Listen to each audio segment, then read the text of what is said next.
I'd like to call the meeting to order, and if we could have a moment of silence, please remember those that are in the Ukraine tonight.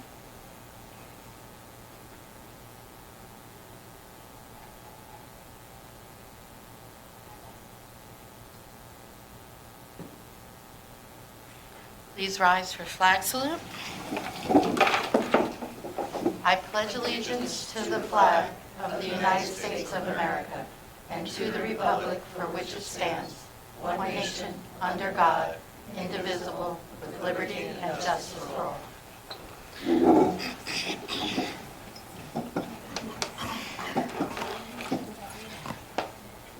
In accordance with the provisions of the Open Public Meeting Act, a public notice of this meeting has been sent to board members, all district schools, the Herald News, the Suburban Trends, the Record, the Messenger, West Milford Town Hall, the County Superintendent's Office, the Board Attorney, Cablevision of Warwick, and West Milford TV 77, and posted in the Administration Building.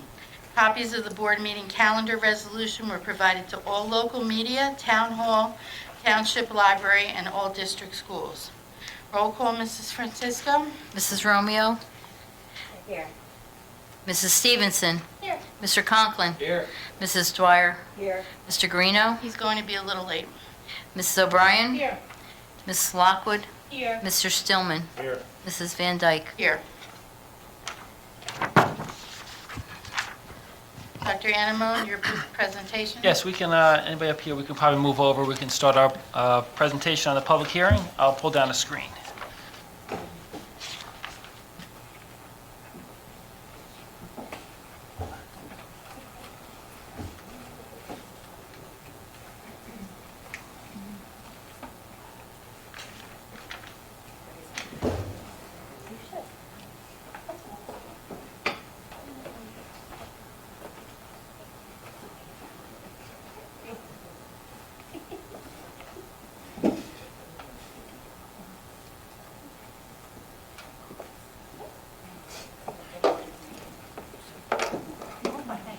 That's pretty dark. Can you brighten it? Oh, there we go. Coming up a little bit. It's heating up. It's funny color, I would say it's more pinkish than that. Just one second. So, good evening, everybody. Welcome to our public hearing. Alex, This is the could, final Alex, step. do you stand closer to the microphone, Yes. please? So this is the final step of our budget process for 2022-23. Started way back in the fall as we did a lot of budget prep. Special thanks to our Board of Education, our volunteer Board of Education for all their time, energy, commitment, and dedication to our students, to our staff, to our school district, to the whole community. So this budget has not changed since the preliminary budget, which would have been 1 month ago, almost to the day. It's a conservative budget. It had to be. We lost a lot of money in state aid. So the budget year over year went down by 0.1%. So look, it's essentially flat year over year. As you know what inflation is, year over year, that's a tremendous accomplishment, just keeping it flat in an era when inflation is, I don't know, 8% now maybe. And our goal every year is to always put more money into the classroom and less money into overhead costs. So for example, the state assigns a administrative cost limit for each region of the state, north, central, and south. It's a little different just to account for a cost of living and whatnot. So it's about just under $2,500 per pupil of administrative costs. West Milford is one of, if not the lowest in the region. We're at $2,150 per pupil. So if we calculate that times about 3,000 pupils, that's essentially $1 million extra that's not into administrative costs, but is instead spent in the classroom. So it's a student-centered budget. This is year 5. We talked about the funding formula changes a couple of years ago. We call it S2. That's our phrase. This is year 5 of the 7-year phase. So we still have a couple more years to go. These cuts get a little bit more difficult every single year. We do have, just because we are cutting our budget, just because we are losing state aid, does not mean we are losing our focus on education. That's ultimately what we're here for. So we do have some curriculum highlights. I know Mr. Novak touched on these in March, but he can give us a refresher course for just a second. Yeah, I'll do a brief review of the things we discussed. So one of the big initiatives that we've been working on is a large increase in our dual enrollment offerings. Just a reminder, dual enrollment course is a course that's offered at our high school, and students have the opportunity to also receive college credit for those courses. Students can, that helps them financially if they can go to their college already, having 9, 6, 12 college credits under their belt. So we are in the process of sharply increasing that.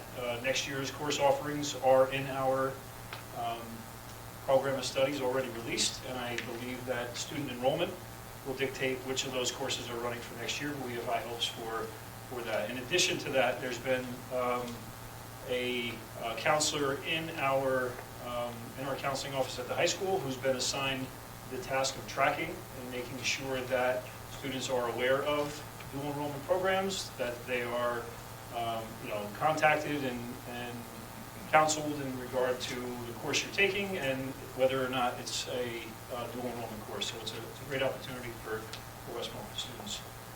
One of the bigger curriculum highlights for next year, which is not necessarily coming out of local school budget, it's our Conquer Math training for, it says K-5, but that's actually for K through 8, and then also for our high school Algebra 1 and geometry teachers. And again, the Conquer Math training, it's with a presenter in Pequannock named Nancy Schultz. She's well renowned in northern New Jersey and maybe the state for the work she does in best practice mathematics in terms of teaching our teachers how to best use hands-on structures in the classroom. So you may see, especially the grades who've been trained this year, 3rd and 4th grade in math and algebra, you see a lot more hands-on manipulatives, you see a lot more trying to turn these difficult concrete concepts into a tangible hands-on activity to connect to what the students can do. So we are greatly increasing our training for next year. Within the next 2 years, we will have trained a large majority of our teachers in mathematics across the district. So some of that is coming from local school budget, and the majority of it will be coming from our ESSER grants, which are COVID relief funds. The next few items are in review of some of our curriculum. So on the May agenda, you're going to see approvals for our staff members who are going to be working over the summer to realign and revise and rewrite many of the curriculums that we are currently working on. When you get approved for turning a course into dual enrollment, there is some, we create a proposal for the college to accept our class as a dual enrollment, but then we have to do the work for revising the curriculum and make sure it matches with the university who's offering those credits wants. So that takes some time. We have our supervisors, administration, and staff working over the summer to put those things in place. There's a number of state revisions in standards, health and physical education, music and art, social studies standards. There's a number of state projects that we have to adjust for, so those are all things that will be on the agenda in May. And we are also in the last phase, on the previous slide, you don't have to go back, we are in the last phase of implementing the Knowing Science program in our elementary schools. So our budget basic is we have two halves of our budget. They have to balance. Revenues, expenses. Money coming in, expenses is money going out. Our revenues are declining is the problem, whereas our expenses are rising. So, which is why we're cutting every year. So our local tax levy is capped by the state at 2% every year. Our state aid is declining dramatically. We alluded to that a few slides earlier. Just under $2.1 million in state aid cut this year alone. And our federal aid is also declining. We did have some grant money during COVID that helped plug some holes in our budget, and that money's going away as well. So we have spent that. That money's been used to hire extra encore teachers, run some clubs, but that money is drying up. The COVID grants are essentially being spent and moved out of our budget moving forward. And our expenses are all going up. Our salaries, health benefits had a tremendous increase this year. The cost of everything, utilities, gasoline, paper, pencils, you name it. So our state aid reductions, this is 5 years of S2, and I did this cumulatively, so it's just under 8 million total in cuts. And as you can see here, there's still 2 years to go. So by this time next year, the y-axis will probably have to be resized, and then again in the following year. So I'm going to estimate about $10 million cut over the course of these 7 years right now. It certainly feels that way. And that's only out of a $75 million budget. So it's not cutting $10 million out of a $400 million budget. It's a lot. The state aid as a percentage of our budget, the state used to fund over a quarter of our school system, and I'm estimating down here it's just above 5% in 2 years. So this year it's finally dipped underneath 10%. As you can see, it's still going down for 2 more years. So the state is paying less, which means local taxpayers pay more, in addition to the cuts that we have to make every year. For our local tax levy, the cap is on the local taxes, not the overall budget. So it's not 2% of 100%, it's 2% of 80%, which is not 2%, but it's really 1.6%. So our revenues only go up about $1.1 million every year via tax levy, which is about half of what was cut on the state aid side. As you can see, this board and previous boards have done a tremendous job leveling taxes in this community. It's averaged about 1.58 over the last 11 years, which is tremendous. I don't know of a district that has a lower average over the last 11 years. So kudos to this board, kudos to your predecessors for doing this to help local taxpayers and local homeowners. So the budget itself, like I said, no change from a month ago. Tax levy is up 2%, but the overall budget is down about $70,000 or 0.1%. Okay, our revenues, again, no change since last month. You see a state aid reduction here, that's the big difference. Overall, fund balance went up, but we believe this is going to be going down dramatically for next year. And the overall is just under 0.1%. And our expenses, as you can see, cuts all over the board. So the tax levy impact, this is based on the median assessed home of $242,000. If your home is assessed higher amount, you'll pay more in taxes. If it's assessed at a lower amount, you'll pay less. And then this isn't the sale value, of course. This is the assessed value. So taxes, for school taxes, they're going up $98.34 per year. Divided out by 12 months, it's just over $8 a month. Again, no change since last month. The capital project that we included in this budget that have remained, a new telephone system, some continued asbestos abatement. I don't think this will be done for another 20 years. We just do a little bit every summer, it looks like. Some science equipment replacement at Macapin, water remediation again at Macapin, and we have in this budget the McCormick Field parking lot, the current gravel lot adjacent to Macapin, paving that as well.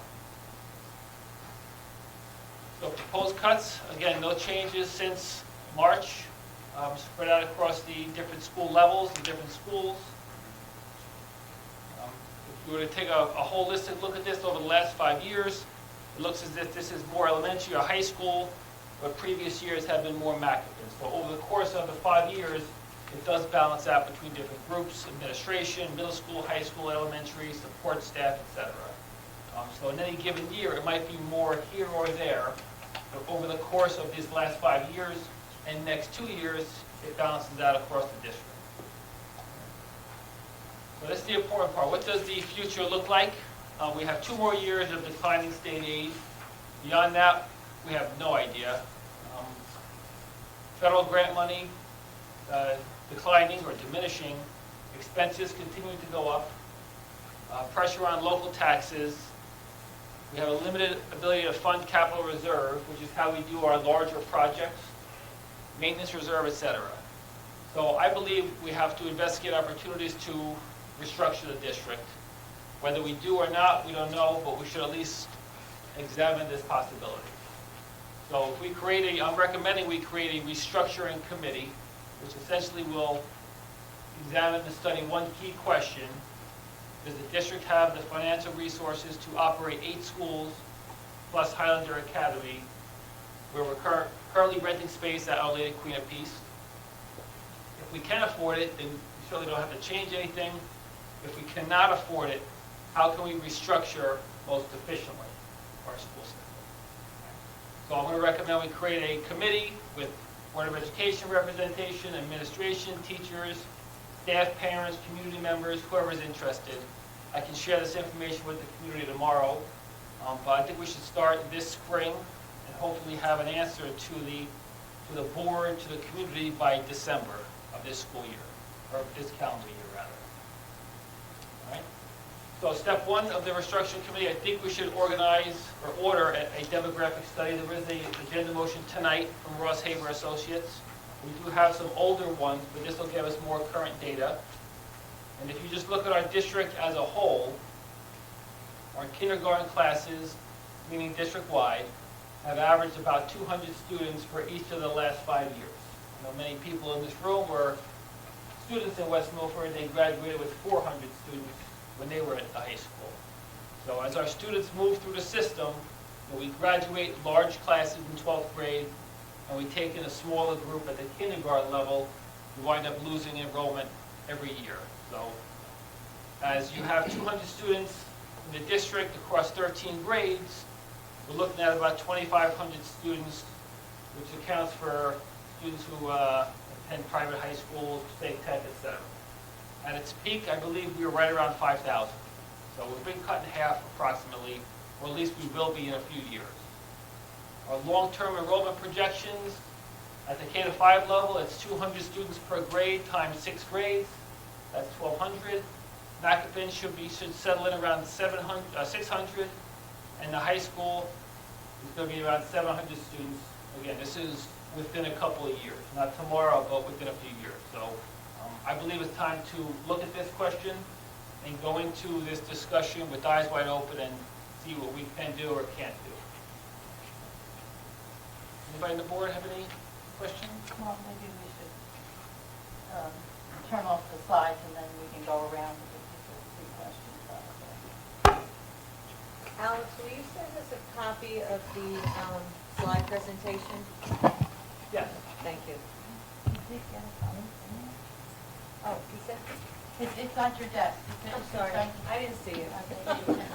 I didn't look. Oh, okay. Thank you.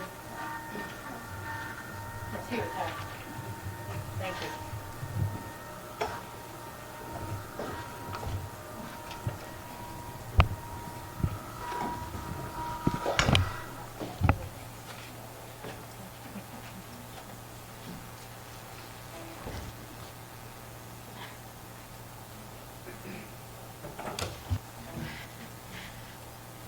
So I think we'll go around and see who has a question, and then we can, it's probably easier now in this format. Anyone having a question on the budget? Courtney, you're first. I have a couple questions. And I think we said this at the preliminary budget meeting too. I'm concerned about teachers being cut and class sizes being too big at the elementary level. I've said that before. I'm concerned about cuts being proposed to athletics. I think that the athletics in this town drive and keep high school students here in West Milford. So that's a concern, and it's kind of just said, it's not like specific what we're cutting in athletics, so I'm curious about that. You gave a projection, Alex, of the demographics and like what I guess you think it will be, but we're also on the agenda doing a demographic study. So is that the utilization study of us utilizing our buildings? Because it seems like you kind of did a demographic study, but then we're paying. So I I'm just- definitely did not do a demographic. Let me go back to the athletics Okay. question first, and I'll come back to this. So we do our athletics, we have budgeted for a certain number of teams, levels, freshman, JV, varsity. Sometimes we plan to have 3 teams, but we don't have enough student athletes to fill out 3 rosters, so we'll cut the freshman team and have a JV varsity. So Okay. we're anticipating some cuts to some teams if we don't have the numbers. So we know how many students are playing a sport in 8th grade just by who we see at the rec or the travel team or whatever. So we're anticipating, 20 years ago, there was, 100 baseball players in 8th grade, and now there's 10 or whatever. So there's certain sports that are going up and certain sports where participation may be going down. And as you lose enrollment overall, when you have 700 in the high school, it's hard to fill out the same number of teams you did when you had 1,600. But it's just fewer students really to play sports. So there could be some cuts in that area. But no, we did not do the demographic study yet. It's on approval here. I just did a rough estimate. I mean, we've had about 200 kindergartners for the last 5 years. We're probably going to be around 200 this coming September. So doesn't mean it can continue forever, but it's a pretty good, it's stabilized. It went down from 400 all the way to 200, then it's stabilized. It may go up again, in which case, that's why we have the more exact projections coming from the demographer. Do you think that that's needed over a utilization study? Because I think, That's more, I think the demographics is more important. We pretty much have a good idea about the utilization of the buildings, but I think that the starting point has to be the demographic study. And just one additional comment about the athletic program. We've added a number of sports, which basically your athletes are now competing with the baseball program because we've added volleyball in the spring for boys, and we've also added lacrosse. So you have competition. Your traditional sport of softball now has competition for the enrollments because other students are enrolling for other sports. So just the fact that we don't have enough to field a freshman team in some sports is not necessarily a bad thing because other students have opportunities that they might not have had if we didn't add those sports. I still think, and I think that the board made it pretty clear the last time we had this discussion, that we do want a utilization study of the buildings. I think that that's something that we talked about before, correct me if I'm wrong. I think that you kind of did a demographic study, and I think any school district that you look at that's had a demographic study, it's very similar across New Jersey. So I just would like to ask again that we include a utilization study on the agenda as well. I think that it was discussed with the Operations and Finance Committee, and they weren't going to move it forward at this point. They wanted, excuse me, in our discussion, we discussed that we want the demographic study first to see what the live births are and to see exactly what they're projecting out.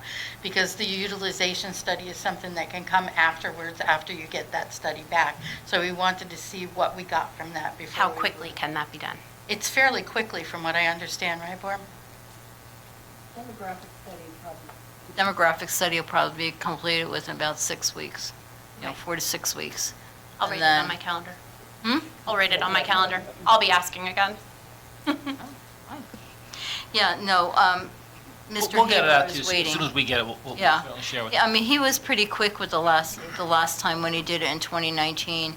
I think it only took about four or 5 weeks, so it should be a really quick turnaround because it was a 10-year period from the last time he did it in 2019, and this time it's only 3 years. Other questions on the budget?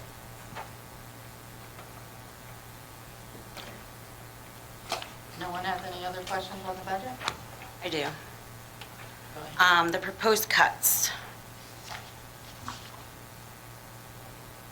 7 teachers, or 6.5, are proposed cuts because of the budget, right? These teachers are being cut because of this budget. Positions are being cut. It also has to do with enrollment.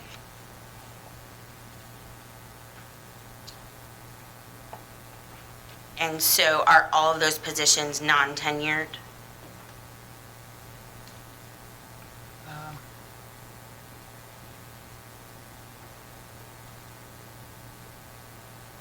Well, some are retirement. You have retirements in ELA, so we're just going to not rehire somebody. That'll be by attrition. Cafeteria aides, I don't believe they get tenure, so that's, And the secretary was a retirement or a move, so that's not Right. someone losing. yeah. Okay. The rest, I believe, were non-tenured, pretty sure. Okay, and so these are considered a reduction in force due to proposed cuts. Well, if there's no, and I probably shouldn't be speaking, but if. No, I if we wasn't don't- asking, I was asking admin. Okay, I just want to say that if there isn't enough students to warrant a section, you're not going to have a And it's section. a reduction in force to the position. That's my question. So we're cutting certain positions, and we're not renewing some staff members. So it is not a reduction in force, it is non-renewal of staff members. Well, it's two separate, I think you're talking about two separate things. I'm talking about what's right in front of me that's listed as proposed cuts due to what was in a budget, Cuts for the budget. a public hearing on the budget, Correct. proposed cuts, teachers, positions, Positions. Right. positions, non-renewal of staff, you're saying? So there are certain positions being cut. So one first grade teacher one teaching position at Marshall Hill is being cut. One teaching position at Westbrook, grade 2, is being cut. These are positions that we're not going to have next year. Separate from that, we're also non-renewing some staff members and moving some people around to fill or backfill. So there are some transfers from building to building on the agenda for approval. There are some people moving grades or assignments within a building.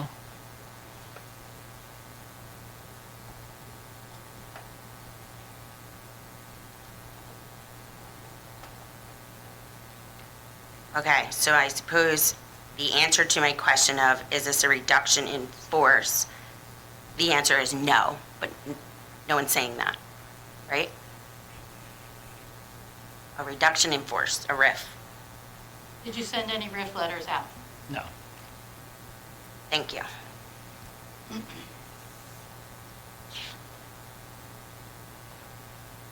Any other questions on the budget?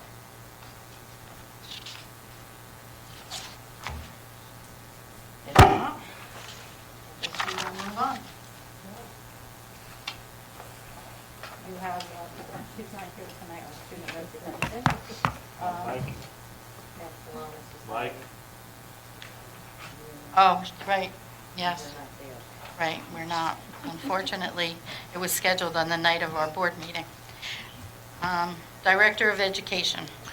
So I'm glad you brought that up, Terry. I was going to congratulate those students.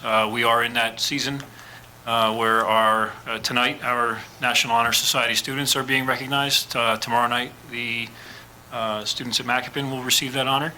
There are also a variety of honor societies for each department who have been receiving recognition.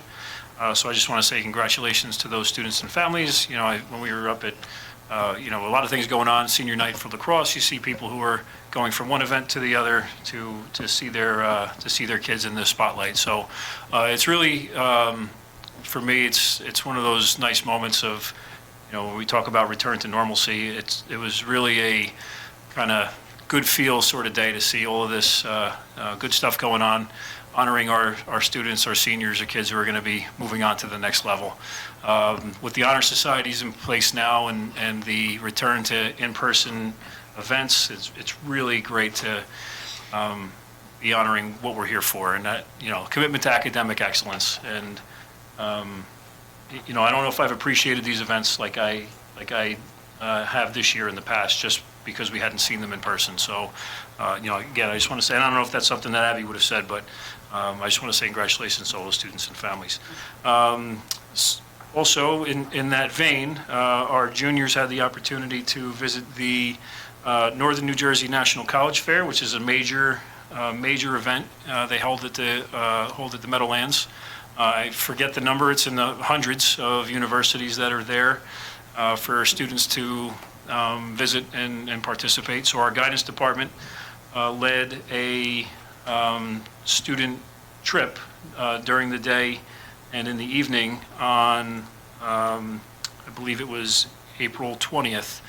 And they went down. We had 3 buses worth of students to go down during the school day. So it was a tremendous event, well attended. One of our own counselors is Mrs. Lambert is on the executive board of that organization, the NJ ACAC, I think they call it. So she does a great job with making sure that our students in our high school are ready to get into the next level.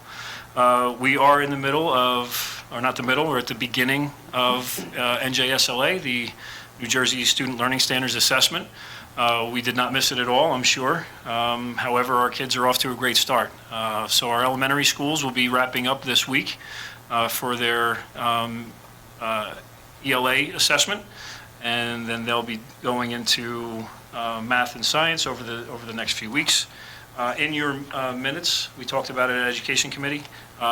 In your minutes, you can see the dates for all of the upcoming assessments, and also it's available on our website. So I just want to acknowledge and say thank you to everyone who's at home charging their Chromebooks and sending our kids in. We visited all the schools to see it all in action, and it's pretty much gone off without a hitch. So it's been a great start. One final announcement. If you're into StubHub, 3 things trending on StubHub is Zach Brown Band, Billy Joel, and the Summer Explorer STEM Camp. So it was a good setup, right? It was good. It's good. It's for all my fans at home. It was a good laugh. It's already closed out, is what you're saying. It's close. So we expanded the camp to be 2 weeks to provide more opportunity for students. So at the facility that we have at VCAMUS, our maximum there is about 120 students.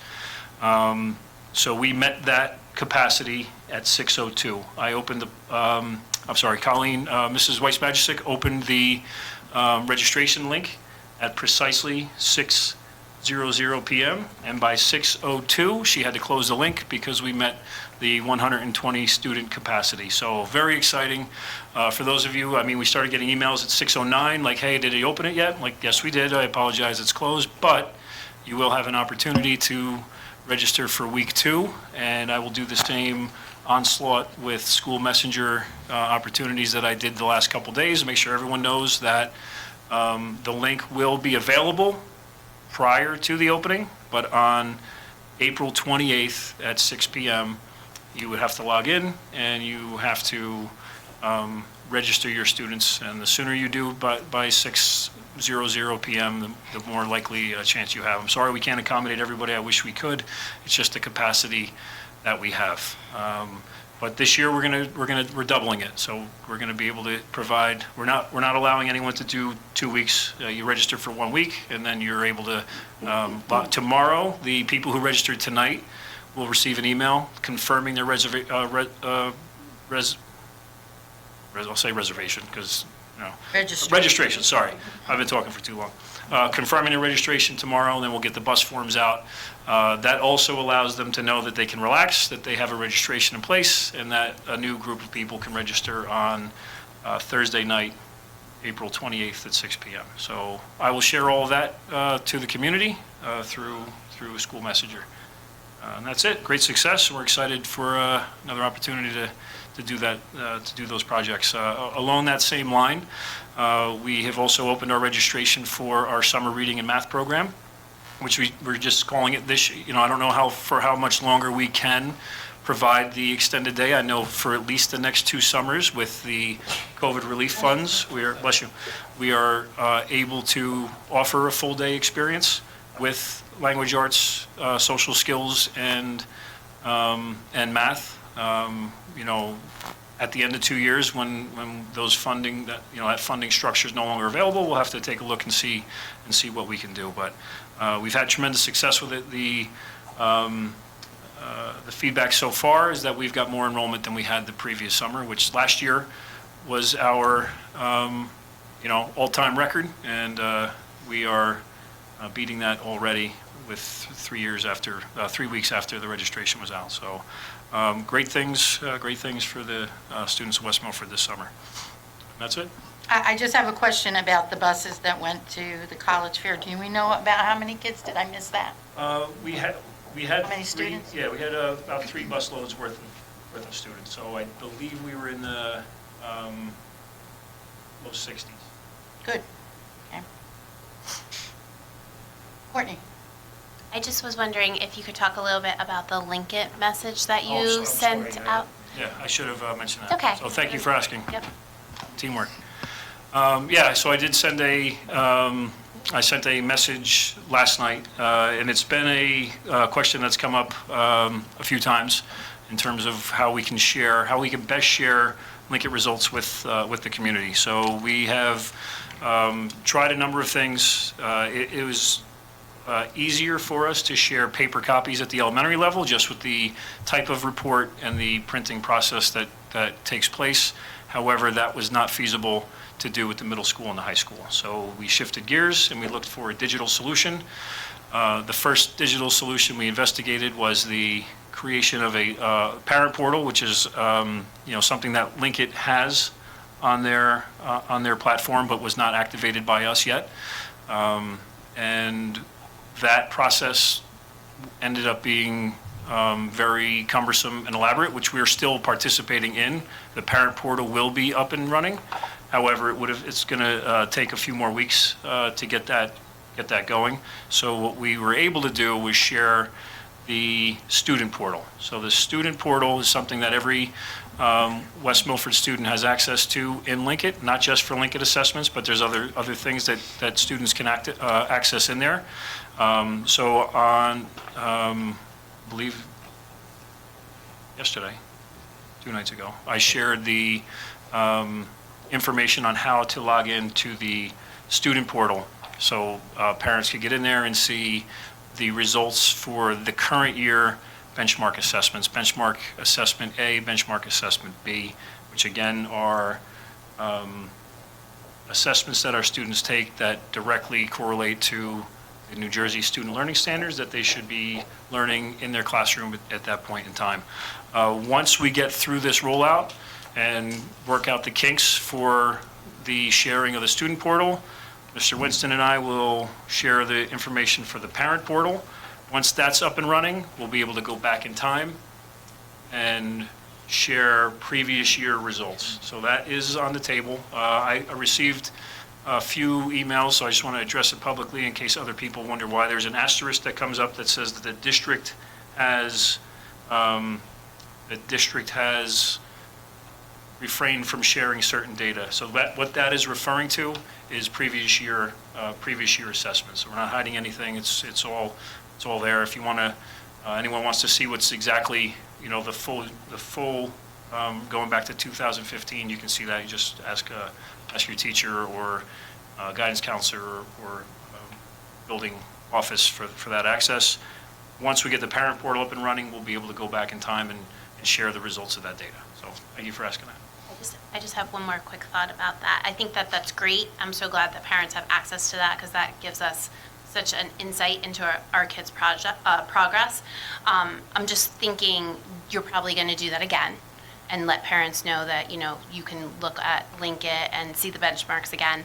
I'm wondering if maybe we can make that announcement when it's not NJSLA time, just because I think some of the community members might have been confused confused that it had to do with NJSLA. So maybe. And the two STEM separate- camp. Yeah, Yeah. two separate things. That would be Right. amazing. Thank you.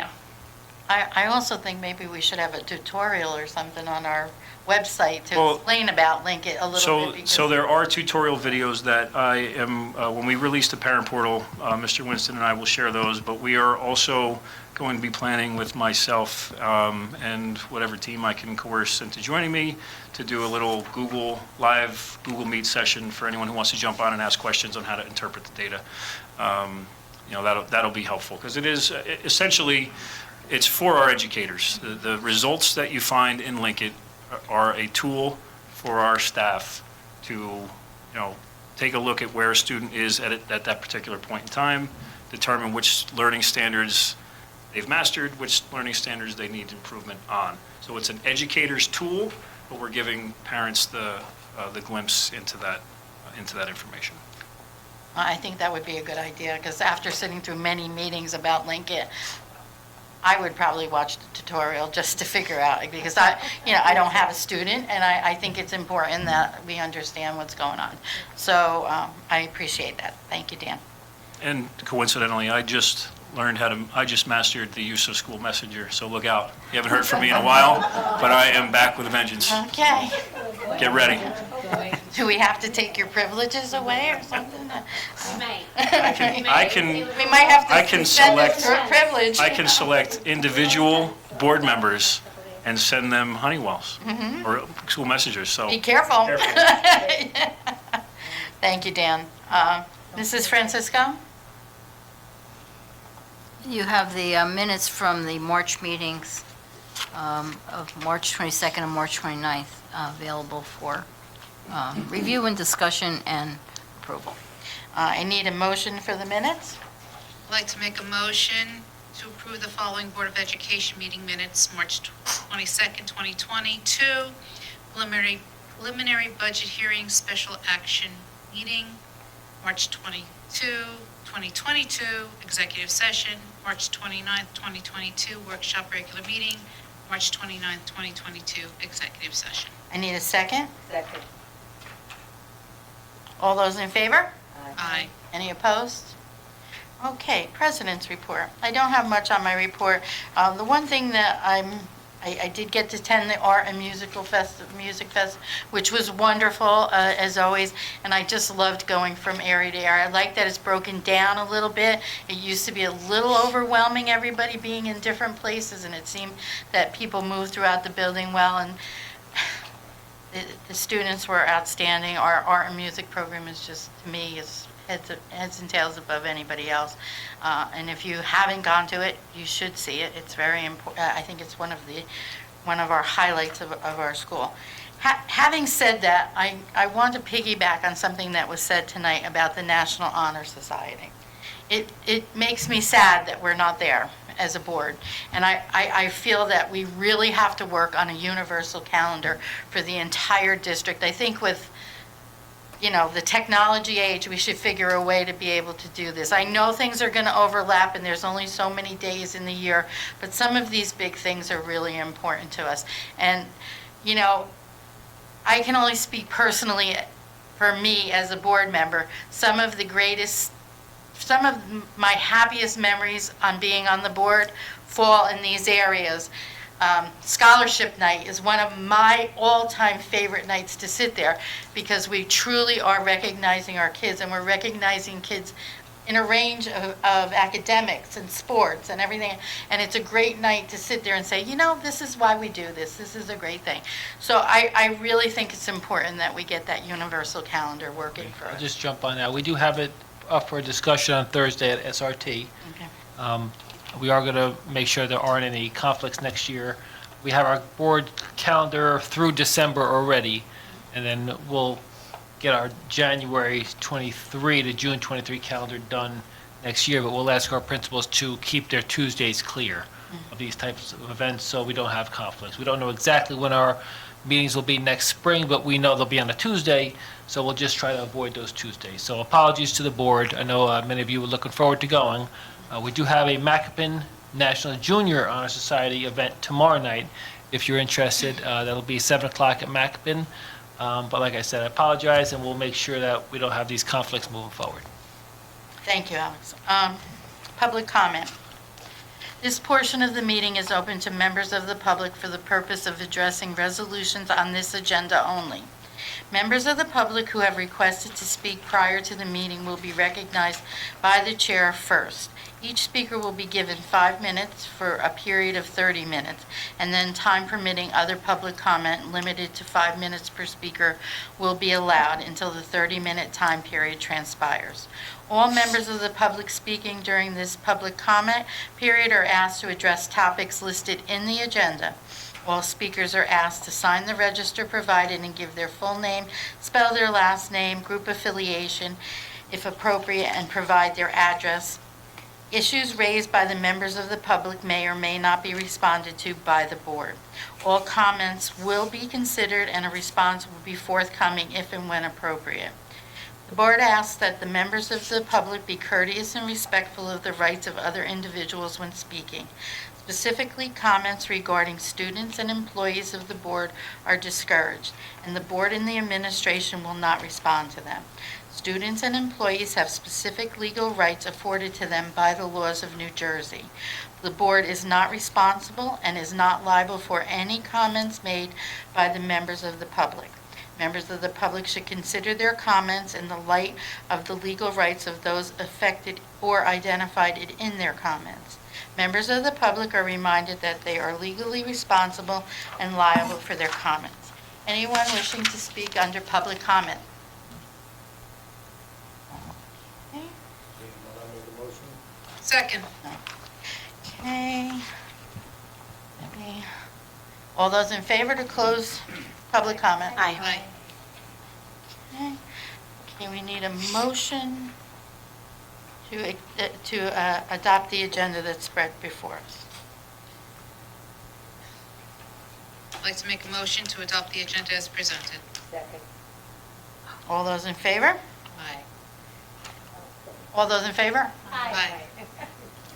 I wanted to ask for a revision, I'm sorry, I was Waiting for Alex's revisions. I Oh, can add it somewhere else. It's okay. Oh, you could, when we go into comments, you can, if there's an issue. If there's something that I wanted to request being added, I could bring it up somewhere else. That's Yeah, fine. yeah, I Sorry. think you're okay. Thank you. Operations and finance. Jay? I'd like to move 1 through 10. Second.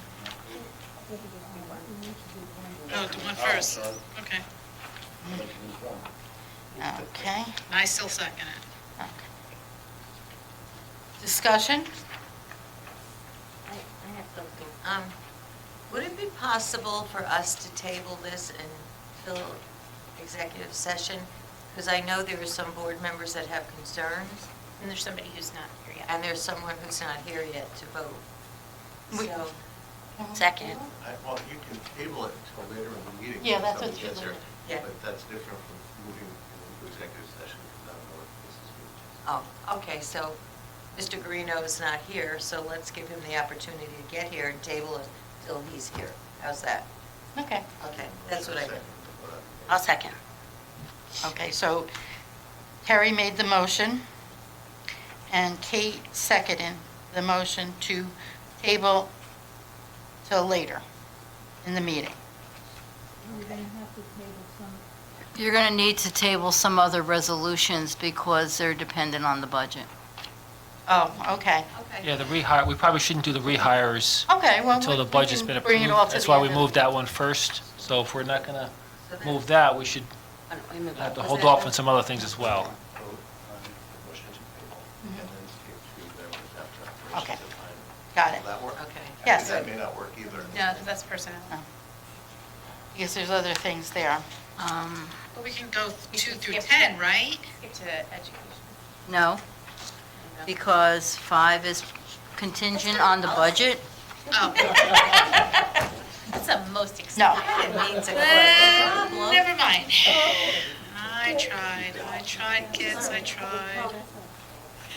Can we Well- do number 5? No, 5 is a problem. She said 5 is the problem. That's for next year.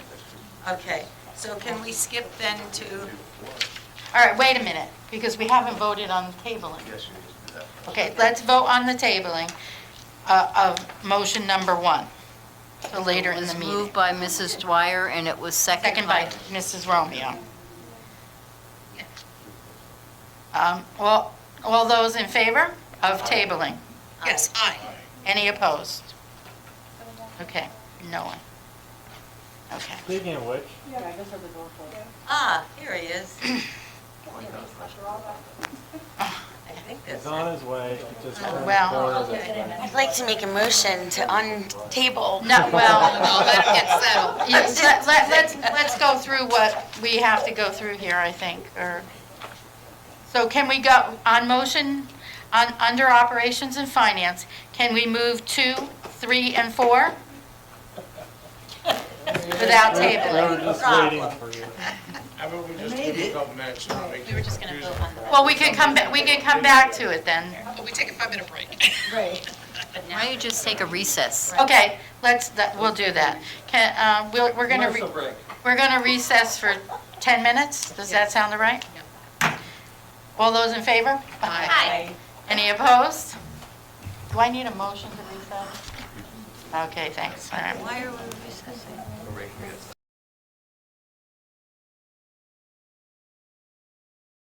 I'd like to call the meeting back to order. Back to motion number 1. We have to vote to untable motion number 1. Do we need a motion to do? We need a motion to untable number 1. I'm, Untable motion number 1. Second. third, fourth, and fifth. All those in favor? Aye. Okay. Now you can go back to moving number 1. Can I move it, or can I open it up for discussion? Well, you have to move it and then open it, I'd right? like to move number 1. Yeah. Second. Okay. Discussion. Right, you just. Okay, I'll go. Okay, yeah. That's why I was tabled. So go ahead. Good, because I wasn't here for the presentation, No. but the one page that stands out to me is the general fund expenses. So general education, it looks like we're adding $118,000 to general education, Wait a minute. right? Which is 0.6%. Looks like we're taking away 16% from Encore and bilingual. Then we're adding 2.6% for administration. So I missed that part of the presentation. Maybe you can help me understand why administration's going up $128,000. I know the benefits thing is, Salary, benefits, what else gets tabulated into administration? well, benefits is listed separately, right? So, Yes, yes. Administration also includes the technology. Mike, Mike, It also includes your technicians, and also, since some of the, we haven't settled the administrative contract, so there was a larger jump because they're going from they're missing the 21-22 school year of salary increment, so we're putting 2 years of salary increment into the administrative contract for the WMPSA this year. we did have money in the 21-22, right, for salary increment? No. Well, there nothing was in- only, there was an adjustment, but there was no salaries. So, but I don't believe there was enough money to cover the salary that was settled on. Just seems like such a big number. And I know that I we've, just also want to comment on Encore. We didn't cut Encore, certainly. We've got more Encore support than we've ever had before. This was an adjustment because we were able to leverage the federal grants that we received. So that's how we were able to offset and, save for the taxpayer, while also boosting our academic support. okay. Do we have, are there situations where I know we're working through attrition, right, with some retirements and so forth. But there will be some non-renewals, right? Correct. We didn't have a lot of retirements this year. We had a couple mid-year, Yeah. but we don't have too many for June. We sometimes get them in May, Right. sometimes even in June. But when they come in, you're typically replaced with people making lower salaries, so you do have some savings there. Mhm. We do have some non-renewals. We can hire some of those people back as non-renewals come in. Presently, we have, we may have one retirement coming in. We have right now one kindergarten class at UGL for September. We've budgeted for 2, but we only have, I want to say 18 students registered for September.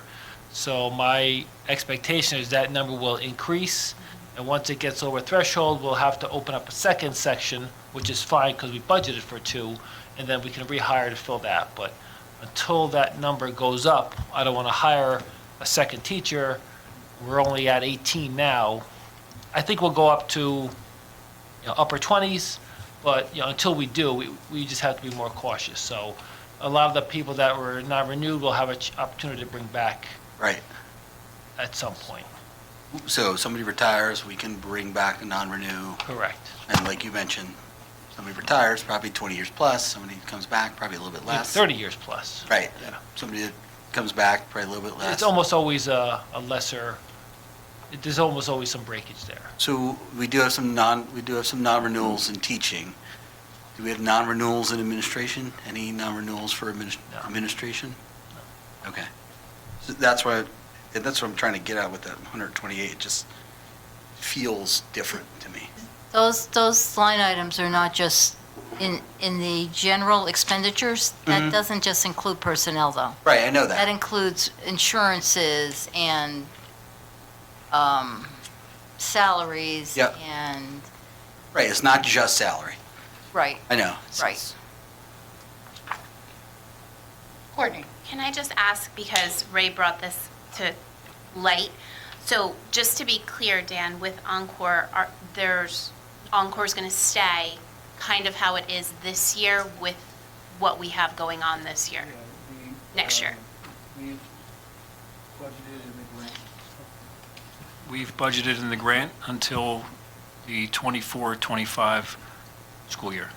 At that point in time, there's a lot of discussions that are in play for how we, the restructuring discussion about how things work. But at the current moment, we will be able to exist with our current academic support through the Encore program until 24-25 school year. So that's one, Two more so years. PK, Maple, and Westbrook have one full-time Encore teacher. Apshua, Marshall, and UGL have 1.5. I think that's really important because I think the effects. And that's by design, that the title schools have to have more than the non-title schools. So that grant is going to be funding through for the next 2 years. It's not like it'll go away in 2 years. So we received all the funds from that grant. There's no more money coming. Okay. But we were able to take a look at what we wanted to do over the next few years and budgeted accordingly. Same thing we're doing with STEM and. Okay, so some we're remaining. definitely going to have Encore in the schools, even though there is a Yes. decrease. I'm just, So we're always going to have Encore. It's just, at some No, point, we're but not going for to all have the the schools. extra, well, we have it for all the schools, always. Now we're adding extra. So we've always had, even pre-pandemic, Westbrook had a .5 Encore teacher. oh, okay. So there's always Encore everywhere. It was just increased, and at some point, it's going to go back down to what it was in 2019, which is either .5 or 1.0. Right now, it's 1.0 and 1.5. And so there's always going to have that support, and we did this grant money, which came in all at once. We didn't spend it all at once. I know some districts may have. We tried to space it out, because they give you a few budget years to spend the grant money in. So we tried to spread it out a little bit to cushion some of the blow of the state aid cuts. So we could have added all to 1 year's budget and boosted our Encore to 2.5 everywhere, but then it would have fallen off a cliff. So we tried to spread it out and use a little bit every year. So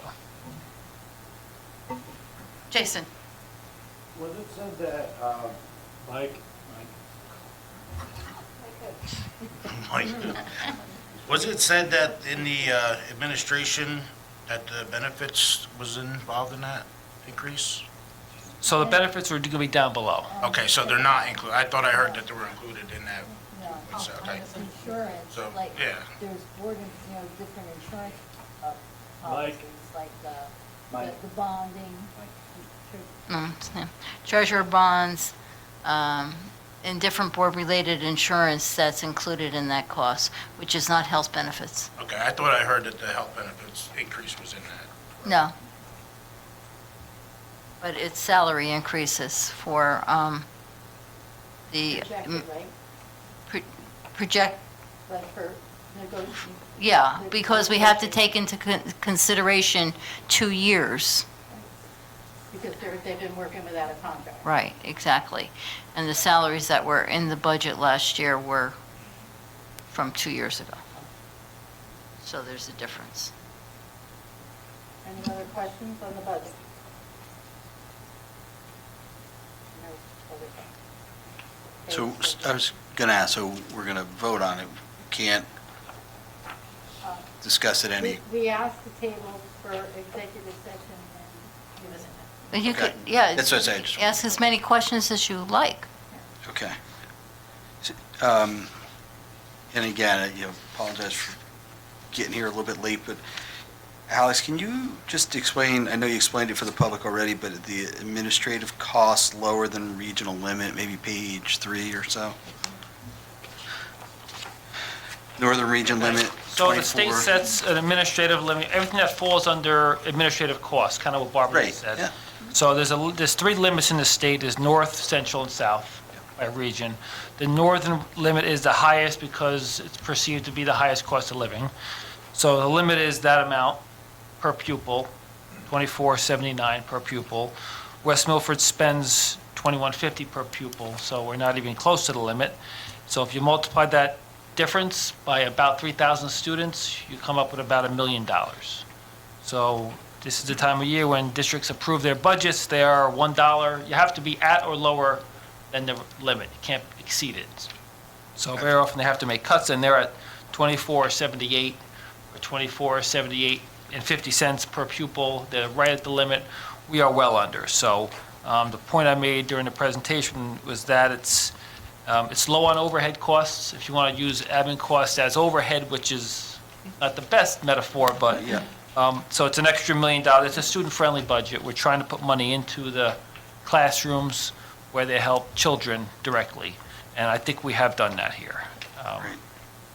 So I just want to make, so if I'm hearing you correctly, the limit is 2479, which means you can't go over that? Like, there are no school districts over that?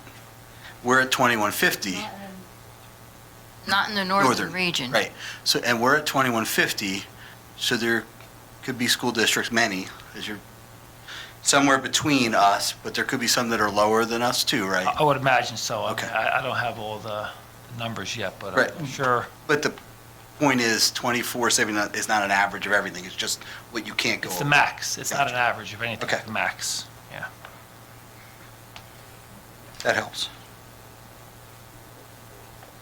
Any other type of questions, discussions on the budget?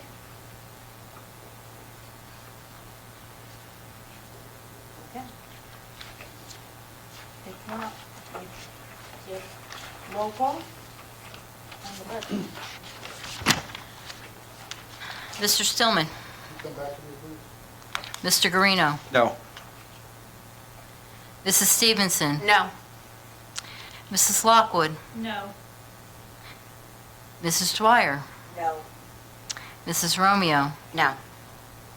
Mr. Conklin? No. Mrs. O'Brien? No. Mrs. Van Dyke? No. Mr. Stillman? Now what? Right. Well, now they have to determine why they're voting no. Well, yeah, that's the issue. That approve the budget by the end of next week. Remember, correctly, which also ties up half the rest of your agenda. And we have to do another public, we'd have to do another public hearing. And it's a public discussion, correct? Mhm.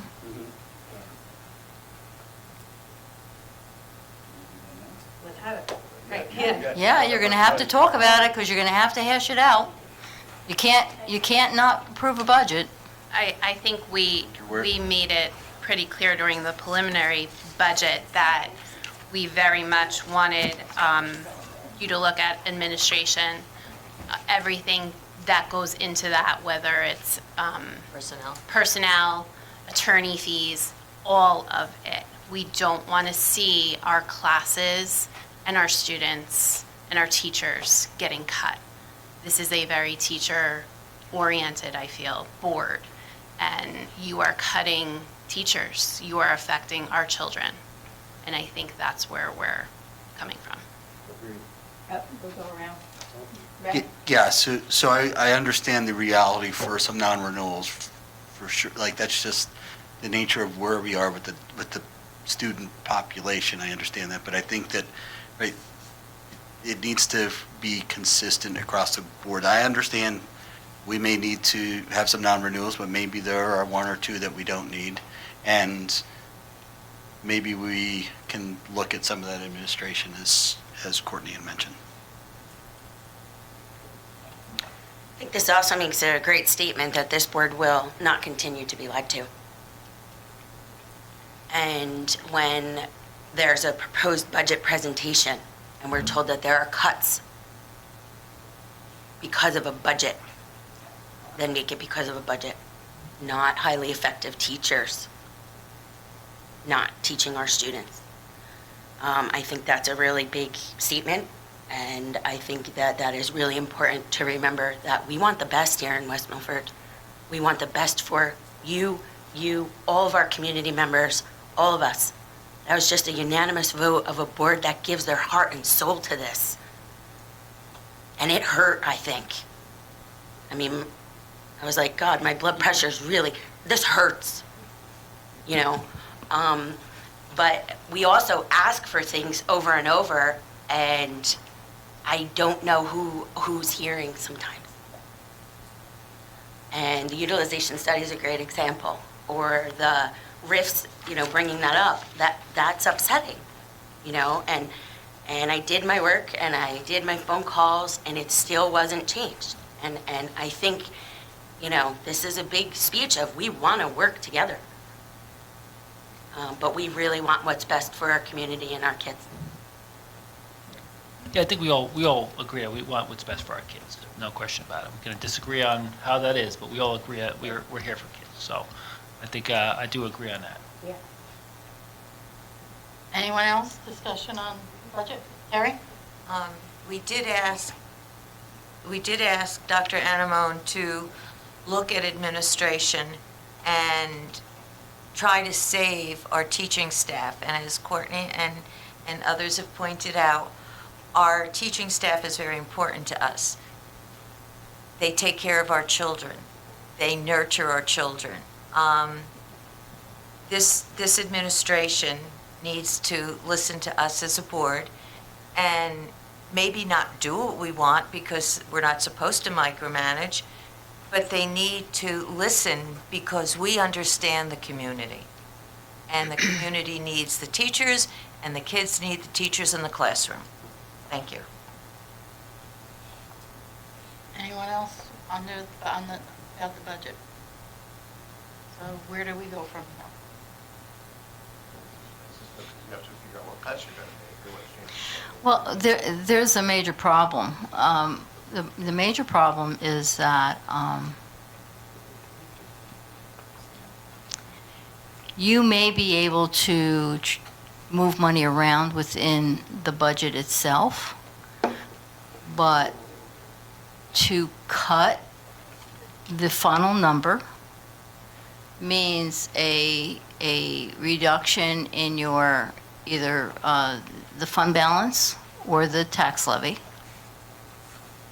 So that's only going to create more problems for you next year, because this budget here, in order to maintain what you do have, is supported by $4 million that you will not have next year. And we are trying to preserve the programs that we do have because of the last 2 years in the pandemic. We've not talked about restructuring with the board because there were too many other things that were going on. And had we restructured for this budget, we probably would have a little bit more flexibility for 23, 24. But at this point in time, I can say that there's a lot of work that needs to be done in order for us not to eventually go into a deficit and bring in a state monitor. Okay? So are you saying that the overall budget, right, of the 74.5? We can approve the 74.5, Mhm. but we could move the money differently. In other words, if we may non-renew somebody in administration, let's say, and that could keep a teacher or two teachers or whatever it might be. Okay, I'm just going to play devil's advocate right now. Yeah, I'm at, Okay, is that? yes, we can, Okay. because you do transfers all the time, Okay, okay? We're fortunate, we don't do a lot of transfers in this district, Right. but we do transfer our money around. And you do have limits what could be transferred from one account to another, but we're usually well within that range.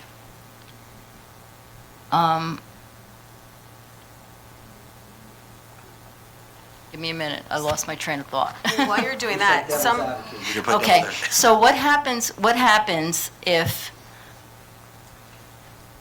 when all is said and done, you have we're very concerned about class sizes at the high school. I'm running classes annually based upon class sizes. But by the same token, if you have 3 sections at a certain grade and you only have 12 kids in every section, that's a problem. That's not a good educational environment for a young child. Just as if you have one section, it's not a good educational environment for one child because they're in the same class year after year after year. So, I think you have to take a look at where our enrollments are going to be. Yeah. So you said 3 sections of 12 in a class is not good for the education of a child. I don't think it's a healthy, personally, Again, I don't think it's a Healthy healthy because there's not educational enough. environment because students learn from each other. You have centered,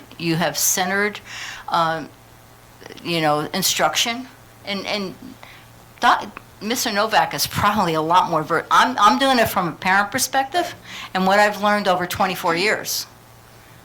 But I've never spent any time in the classroom other than student teaching and substitute teaching. So, Mr. Novak, You're referring to cooperative learning. Vygotsky, I believe. well, I think, Students learn as much from each other as. I have my daughter-in-law's a first grade teacher, and I have tremendous amount of respect for her. And let me say that in her school district, they don't add another section to a grade level until there's 30 students in the class. okay. So, but I think we're in that differentiated learning, which means, right, every child learns differently. So if every child learns differently, again, and I can't speak to that either. I can speak to, I've coached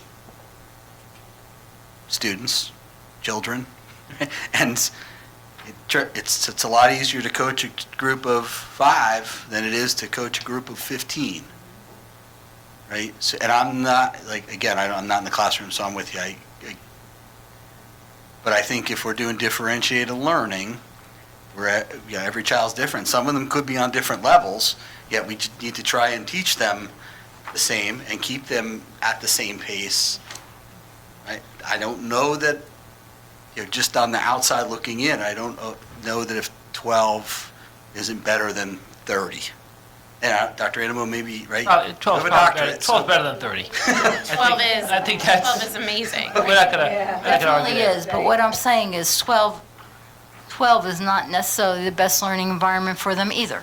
12 is amazing. Yeah. And when you're talking about first graders, second graders, and fourth graders, 12 is amazing. There's so much that a teacher can do with 12 students. But I don't think we're gonna, I don't think we're gonna debate this tonight. I think we need a problem-solving solution.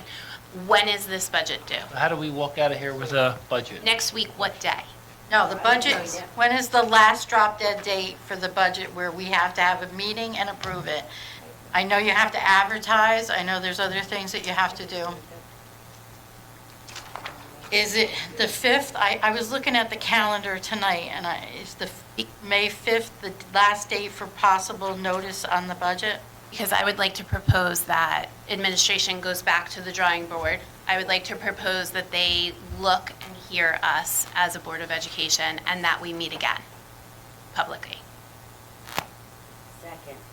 Wait. Well, Barbara's looking at that. Can I just say something? Because I am a resident here as well. So my children go here. Mr. Novak's in the same boat that I am. I respect each and every one of you as board members. And I know that you're here for the right reasons of kids. I really believe that. But I am disappointed tonight that everybody voted no. Because, and I'm speaking as a parent and as my position as director, especially when I also hear that there's a budget that is looking at this from a fiscal perspective, looking in the long-term plan. I understand that everybody maybe has certain concerns that are in the budget, but then when you talk about leadership, and again, I'm speaking from a parent perspective too, the essence of leadership is to have a vision, and a vision for where the district is going to go. Leadership and learning are absolutely necessary in both parts. So I think right now where sometimes we might be getting caught up in, but if we then cut an administrator, let's just say, we could save a teacher, right? And you just heard Dr. Anamone say we need to think about restructuring and what the future is going to bring us. I think you're cutting yourself short, because if you don't have leadership, you're talking about 8 principals, right? That's a principal for every building. You have a supervisor at the academy that also does special services, and then you have 4 other supervisors. You're not talking about a district that has a lot of administrators. I came from 2 other districts that have many more administrators. If you don't have leaders, you're not going to be able to move your vision forward. Now, I agree with you with the class sizes, I agree. But I just want to make sure that the board knows, and that's where no one's really speaking in specifics as to where you want to cut, but I want the public to know you don't have a lot of administrative. You don't have a big administrative team. And if you look back at prior boards, administrators were cut time and time again. So that's all I'm just going to say to put out there to you guys. I think when we say administration, I think it's all encompassing administration. Your secretaries, your lawyer, everything that has to do with administration. The people who aren't in direct contact with our children. I think that there's ways to do this that is not cutting highly effective teachers. I agree with you. I don't think that there's a lot of supervisors, and I think you need every single one of them. But I think that there's other things that Barbara can look at and you guys as a team can look at to cut. And I'll just say, I differ. I think you can look at supervisors, and to your point about leadership, I think servant leadership is important. And I think as a school district, our leaders need to do that. Look at it as being servant leaders. And I think if you do that, you can do it with less leaders.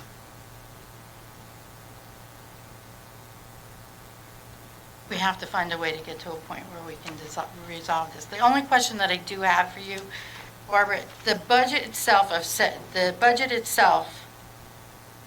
what you were saying in being, playing devil, if we wanted to cut after the budget was approved, can we still do that? Once the budget's approved, the dollar figure. Not the dollars. You can transfer. A position.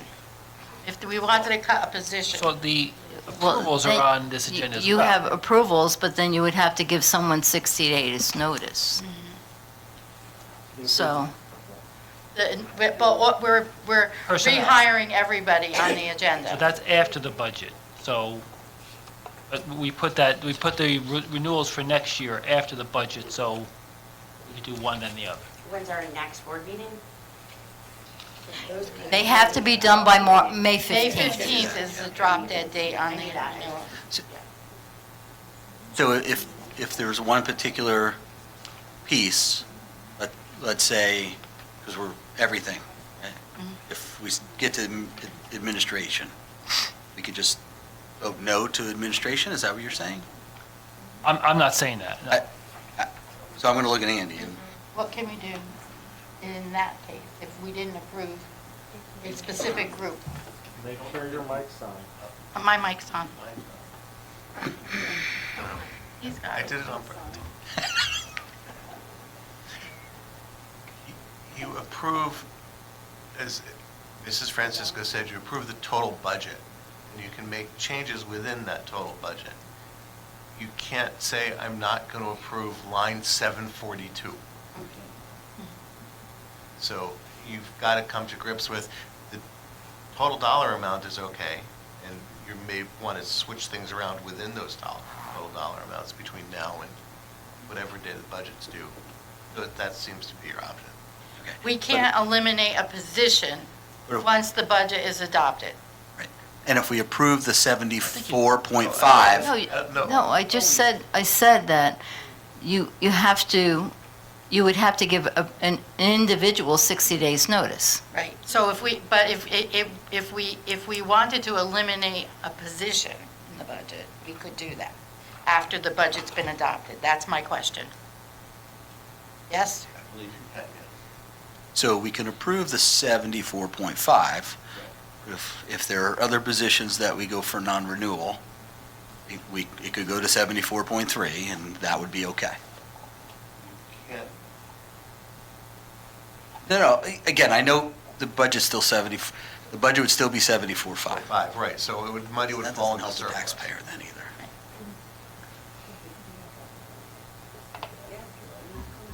Well, when is the last date for the budget, Barb? Trying to go through the guidelines. I believe it is next Friday. But That's the last date you could have the budget meeting, or the last date to advertise for the budget? the hearing, The hearing, that's what I I mean. believe that it's due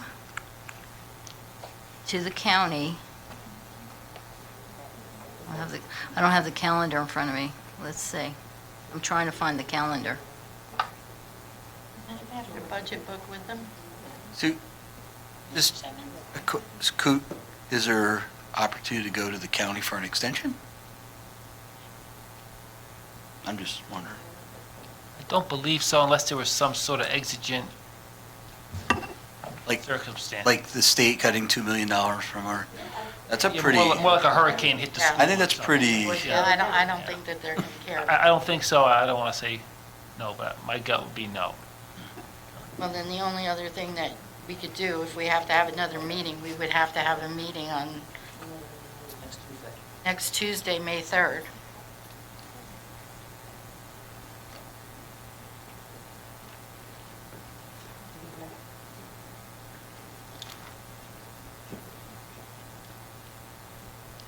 I mean, it doesn't have to be the 3rd, but can everybody make the 3rd?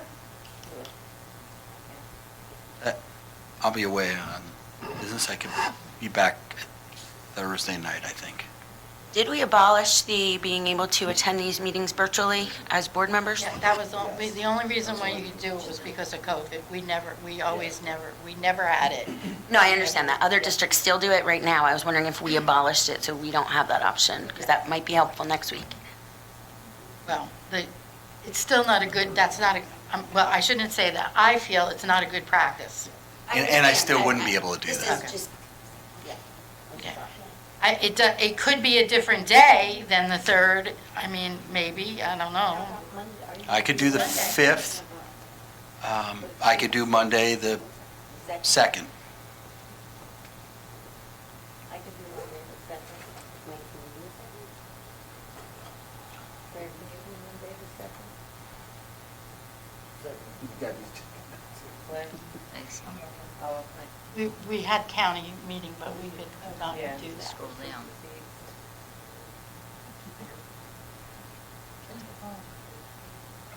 The second is the county meetings, but we Yeah. have to do, we Yeah. have to do it. That's Monday? Mm-hmm. I'll make it work. So you need a motion for that? Yeah. Yeah. Whatever day it was scheduled for that. We need 40, we didn't notice it this week. Yeah.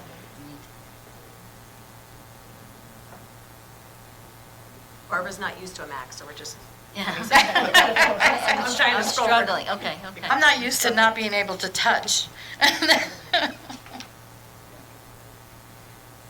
So then everybody is good for Monday the 2nd? There's no one that has an issue? So Monday's. It does Yes. matter. It doesn't. On Monday, the second? Deadline to adopt the budget is Saturday, May 14th. Oh, Okay. okay. By the end of the week.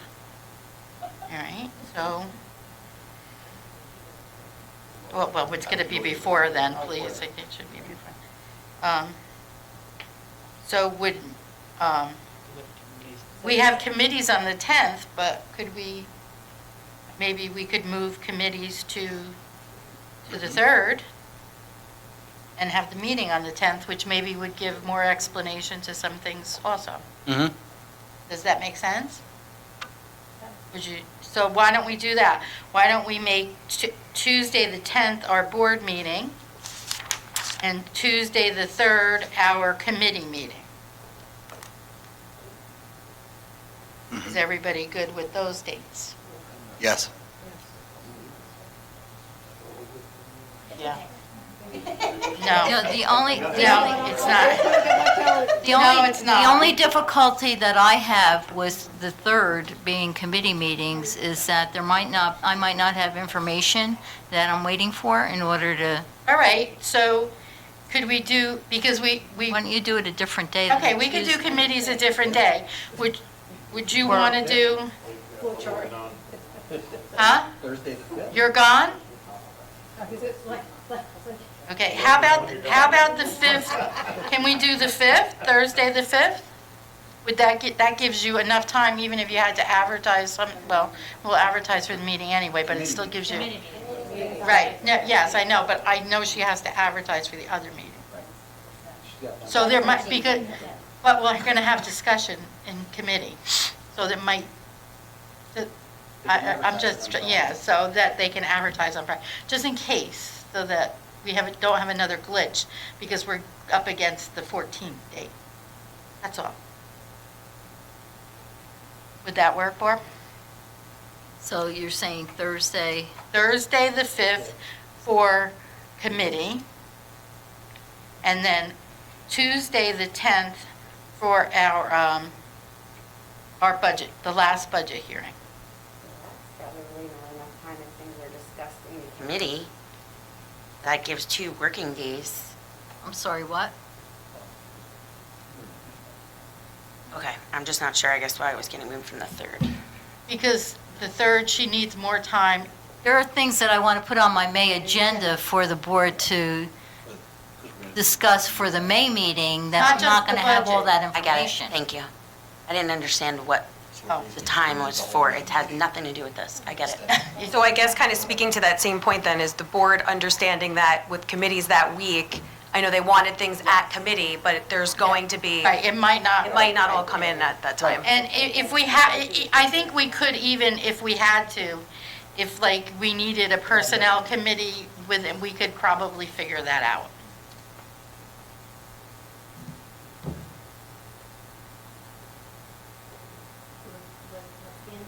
Okay, so committee will be Thursday, May 5th. And the board meeting will be Tuesday, May 10th. And everybody is good on those dates. So no more Except Andy, but he will have somebody else come. No, and then we're going to have the May meeting on the 17th. That's fine. Because that will, This is only can't going to be, combine. This is a special action meeting. Okay. The 10th is special action, but she still needed the information for committee though, right? For the agenda stuff. We'll see what we have coming in. We'll get this noticed, and then, we don't have to notice committees, but we'll notice the May 10th public hearing. Right. So we take a vote on this? Okay. I need a motion. So I'd like to make a motion to propose the new, in added date for the Board of Education meeting on The special Tuesday. action meeting. special action meeting on Tuesday, May 10th at 7 PM. Second. Any discussion? Do I need a roll call or? Okay, all those in favor? Aye. Any opposed? Okay. So now do we table this? The rest of it? Yes. I would go through the agenda and see what has to be Can't approved. get some stuff done. Yeah, we can get. There are some things that, All right. But, The, Ross Hayward. okay, so, all right, I have to go back to you, Jay. And we're gonna have to go down the agenda. It looks like 2, 3, 4 are okay, Jay. 2, 3, and 4 are okay.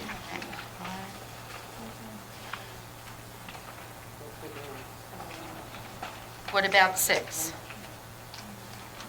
6 has to be tabled. Yeah. Okay, 6 has to be tabled. 8 has to be tabled. 7 is good. I think 10 is definitely good. Thank you, Maple Road PTA. yes. 9 is okay. 9 is okay. The payroll is okay. The other stuff's okay. Is 5 good or not? 5 good? No. Is 7 okay? Because it's only, Well, that's to authorize me to do bid documents if I need to do it. and you need, Does it matter if we approve that after the budget or not? You know, We can do that I tonight. think you could do Well, that. I'm having a conference, so if I have to do bid documents, Yeah. I don't want to wait for 3 No, weeks yeah, to no. do that. That would be fine. All right, so we need to, Jay, you're gonna need to move. Okay, I got it. You got it? I got it. Okay, I got it. I'm ready. I'm paying attention. I would like to move 2, 3, and 4. So we stop, Jay, stop here, so I keep going. No, keep going. Okay, table number 5, table number 6. You don't have to table it, you just, Oh, okay. yes, okay. I'd like to approve 2 through 4, 7, 9, and 10. Second. Oh, okay, next time. Okay, any discussion? Yes. Kate? I'd like to make a motion to add the utilization study to number 2. I'm sorry, what? She wants to I'd like add to- the utilization study to number 2. We Sec- don't know how much that is, correct? And we don't know who's going to do it. I believe Barbara does know that stuff, right, Barbara? Yeah, it was in the proposal. Yeah. it's on our board. How much is it $4,000. for the utilization study? A too? facilities analysis. Right. Second. Second. Too late. What? It's not too late. No, I said it might go home. Okay, this is a discussion. Do we know who's going to, it's the same group that does both studies? Ross Haber would do it. Okay, so I have to do a voice vote on that or roll call? Do you have an amendment to the motion? Yes, So you have to vote on the amendment, then you have to vote on the motion. okay. And is it a roll call vote or is it a voice vote? It should be roll call. Okay, all right. So the amendment to the motion is what? The recommendation of the superintendent to accept the proposal from Russ Haber and Associates, Middletown, New Jersey, for an enrollment project and demographic study update in the amount of $4,500 and a utilization study in the amount of $4,000. That's it.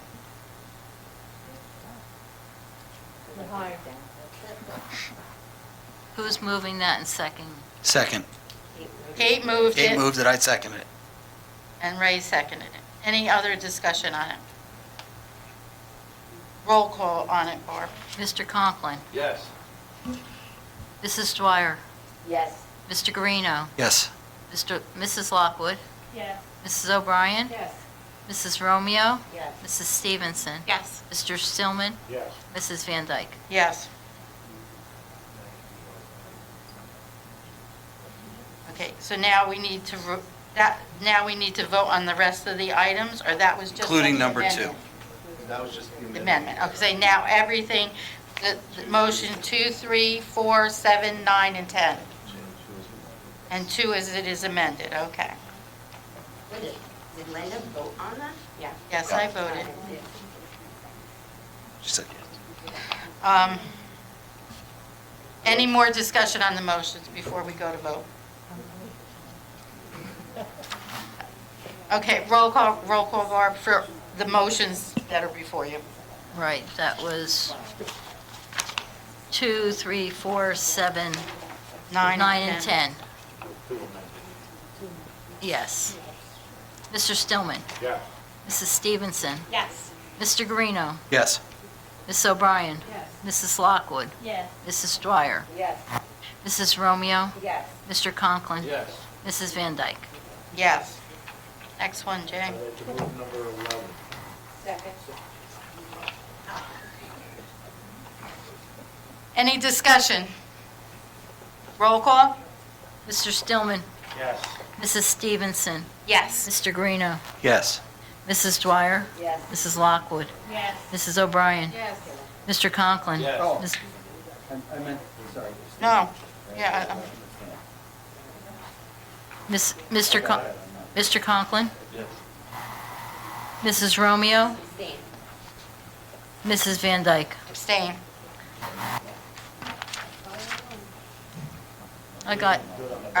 I corrected that. Thank you. Okay. Are 11 through 15 okay? 12 through 15, I'm sorry. Yes. Mhm. So I'd like to move 12 through 15. Second.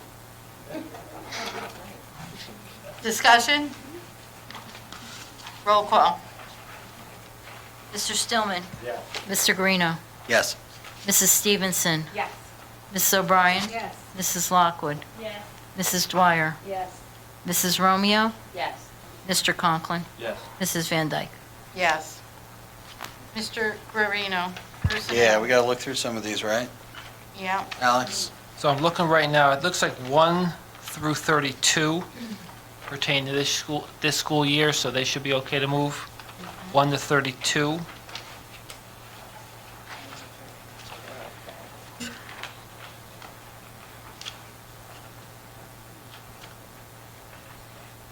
Where's this or mine? Okay, so then, starting at 36, starting at what? Thir- I think 33 through,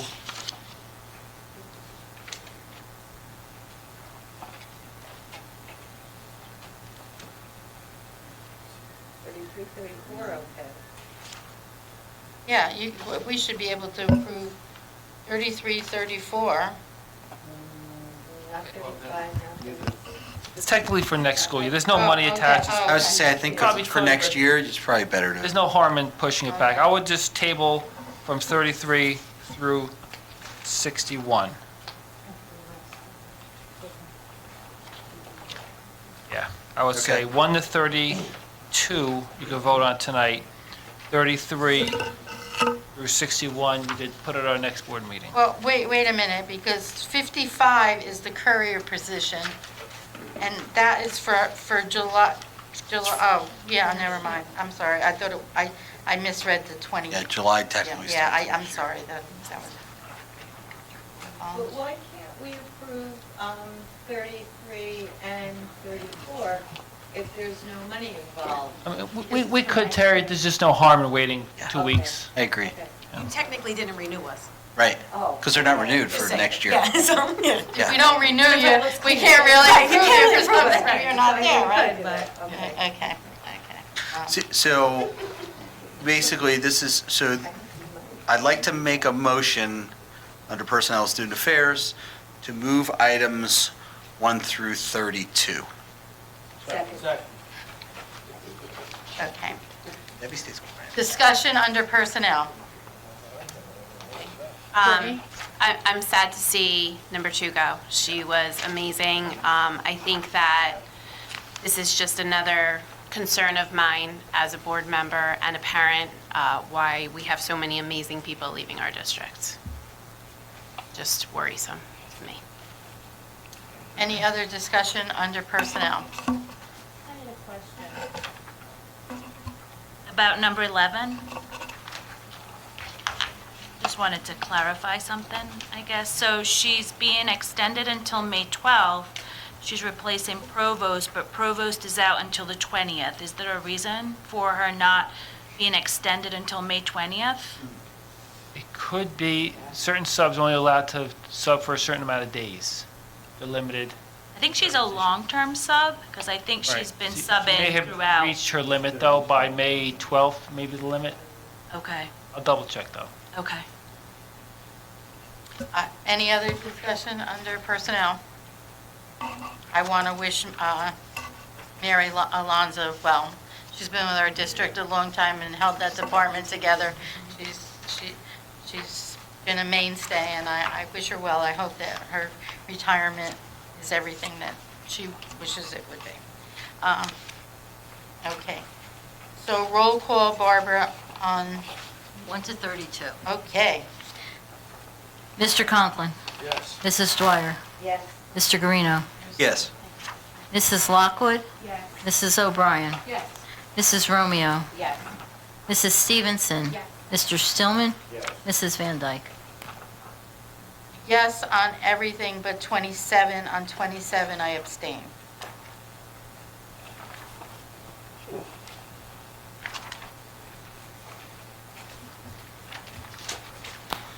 Okay, education, Mrs. Dwyer. Okay, I have an easy one. Yeah. I'd like to move items 1 through 8 on education, and number 9 will be voted on after executive session. Any discussion on items 1 through 8? I just want to say that the calendar has been changed, and just as a note, since we're on live, that the district will be closed on May 27th, the Friday. It will be, the MACAPN promotion will be June 20th. Tuesday, June 21st will be the high school graduation, and June 21st will be the last day of school for students and staff. And then June 22nd is a supplemental professional development day for staff only. So anyone wondering about the last day of school, it is June 21st. I just want to clarify that the MACAPN promotion is after the Washington trip. Correct. Okay, good. Any other discussion on the motions? If not, roll call, Barbara. Mrs. Dwyer. Yes. Mrs. Stevenson. Yes. Mr. Guarino. Yes. Mrs. O'Brien. Yes. Mr. Stillman. Yes. Mrs. Lockwood. Yes. Mrs. Romeo. Yes. Mr. Conklin. Yes. Mrs. Van Dyke. Yes. Mrs. Stevenson, policy? I'd like to make a motion to move numbers 1 through 5. Second. Discussion? 8? On the first one, the revised bylaw, I have a couple questions. In the bylaws, it says standing committees of the board shall include, and policies not listed. Yeah, it is, number 8. It's special committees, but policy is considered, I guess, a special committee.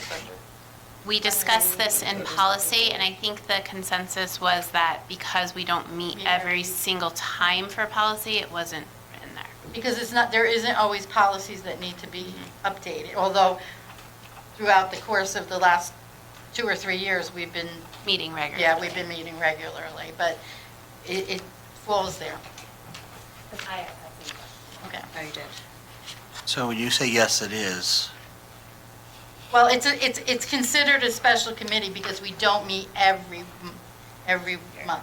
It's like negotiations, you don't meet all Under the the- time, so that's why it falls under the auspices of special committee versus a monthly mandatory meeting Okay. with education, personnel, student affairs, and operation. That makes sense, yeah. okay, cool, thanks. Thank you.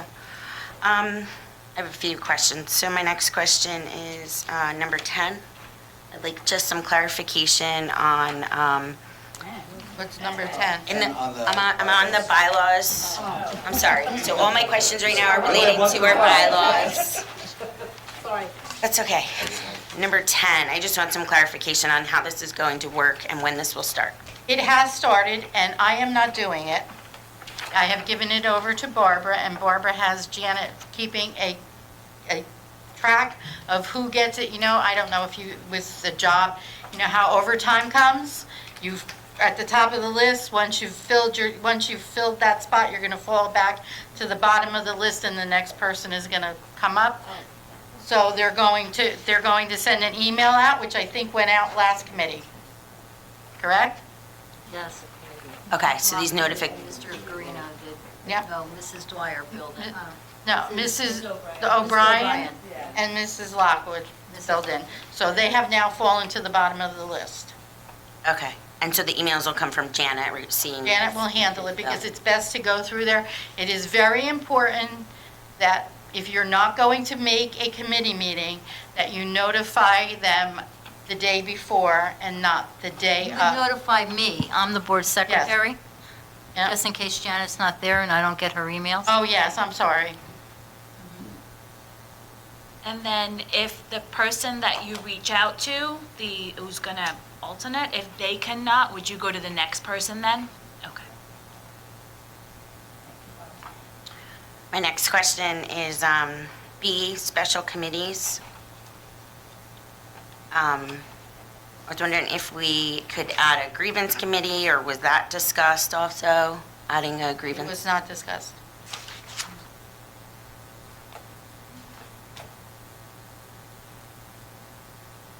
Any other discussion on policy? Roll call?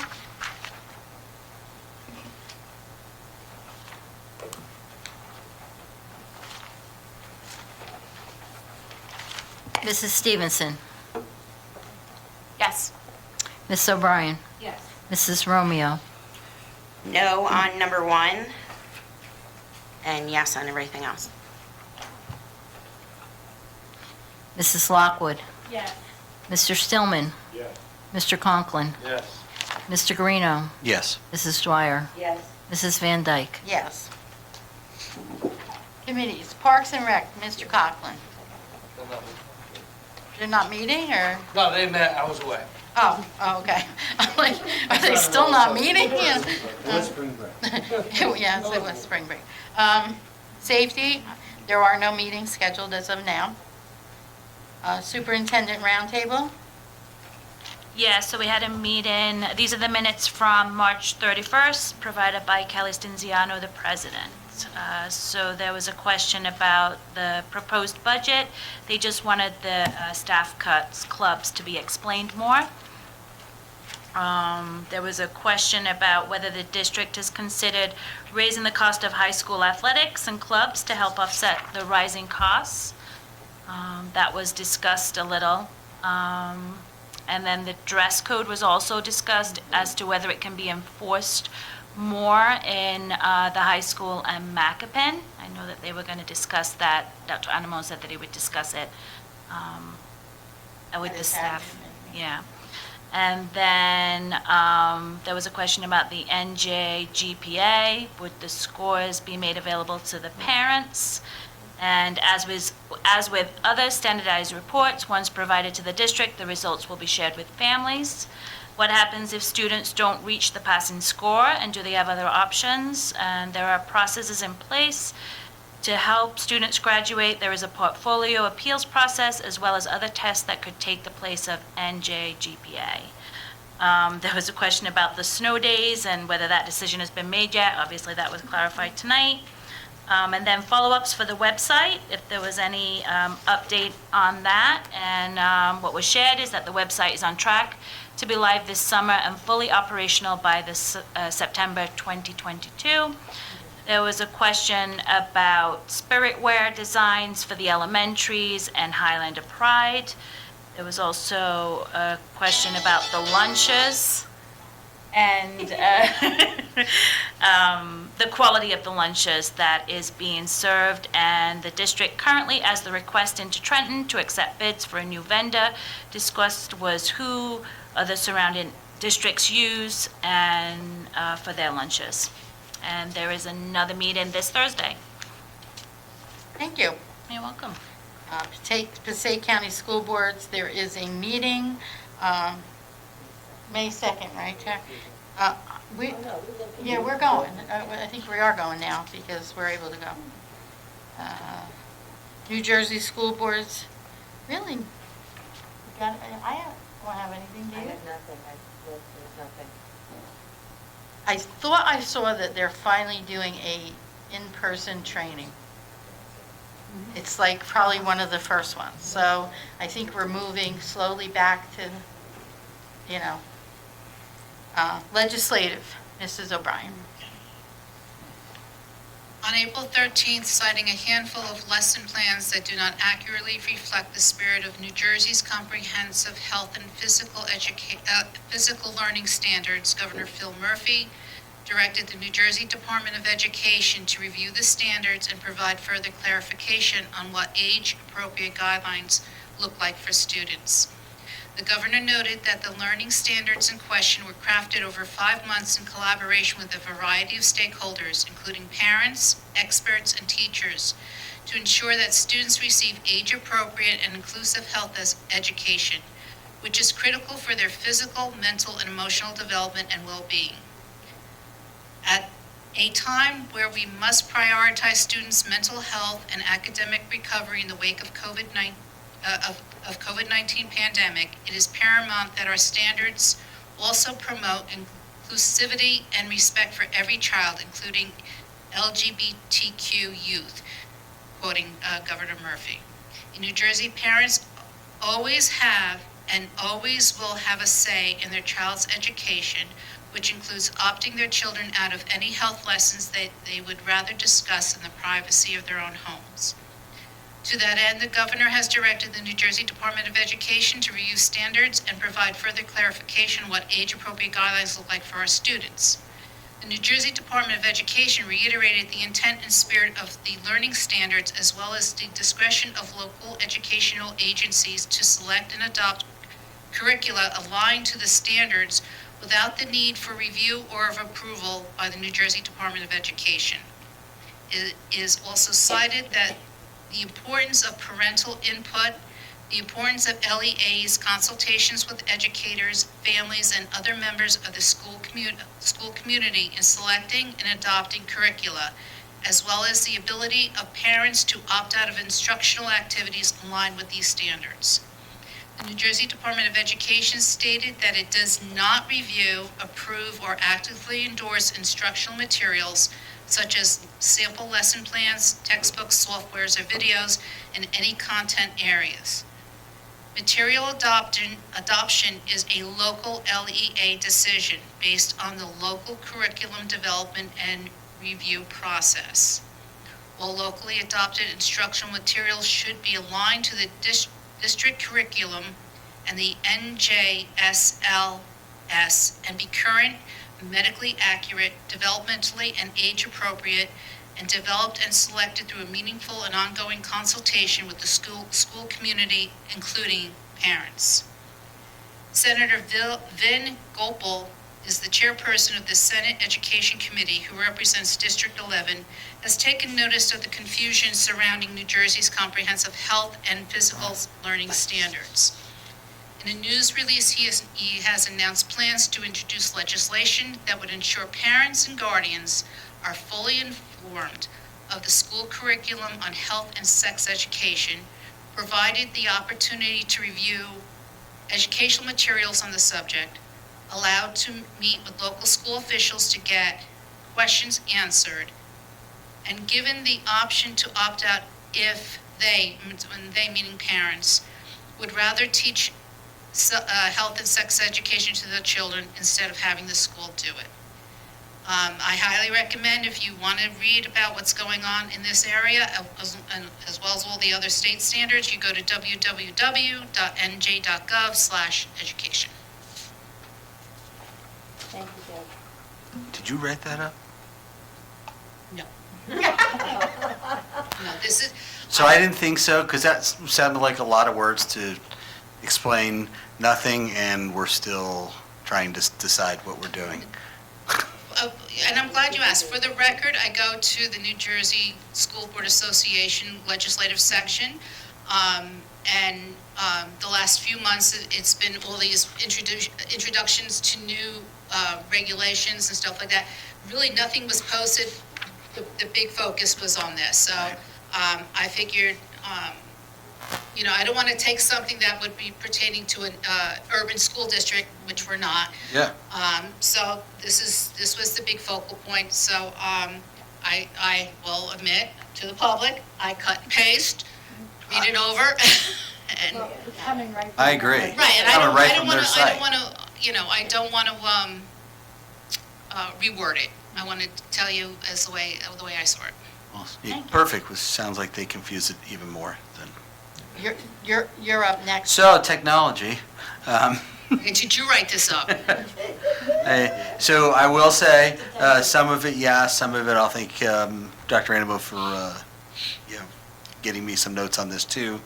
I wasn't able to attend the meeting in person, but we did talk. So with regard to Chromebooks, they're working with administration for the collection of Chromebooks at the end of the year, so we've got a nice systematic way to get those. Claire talked about the website a little bit. So right now, it looks like tentatively, the website is on track for an August 15th release.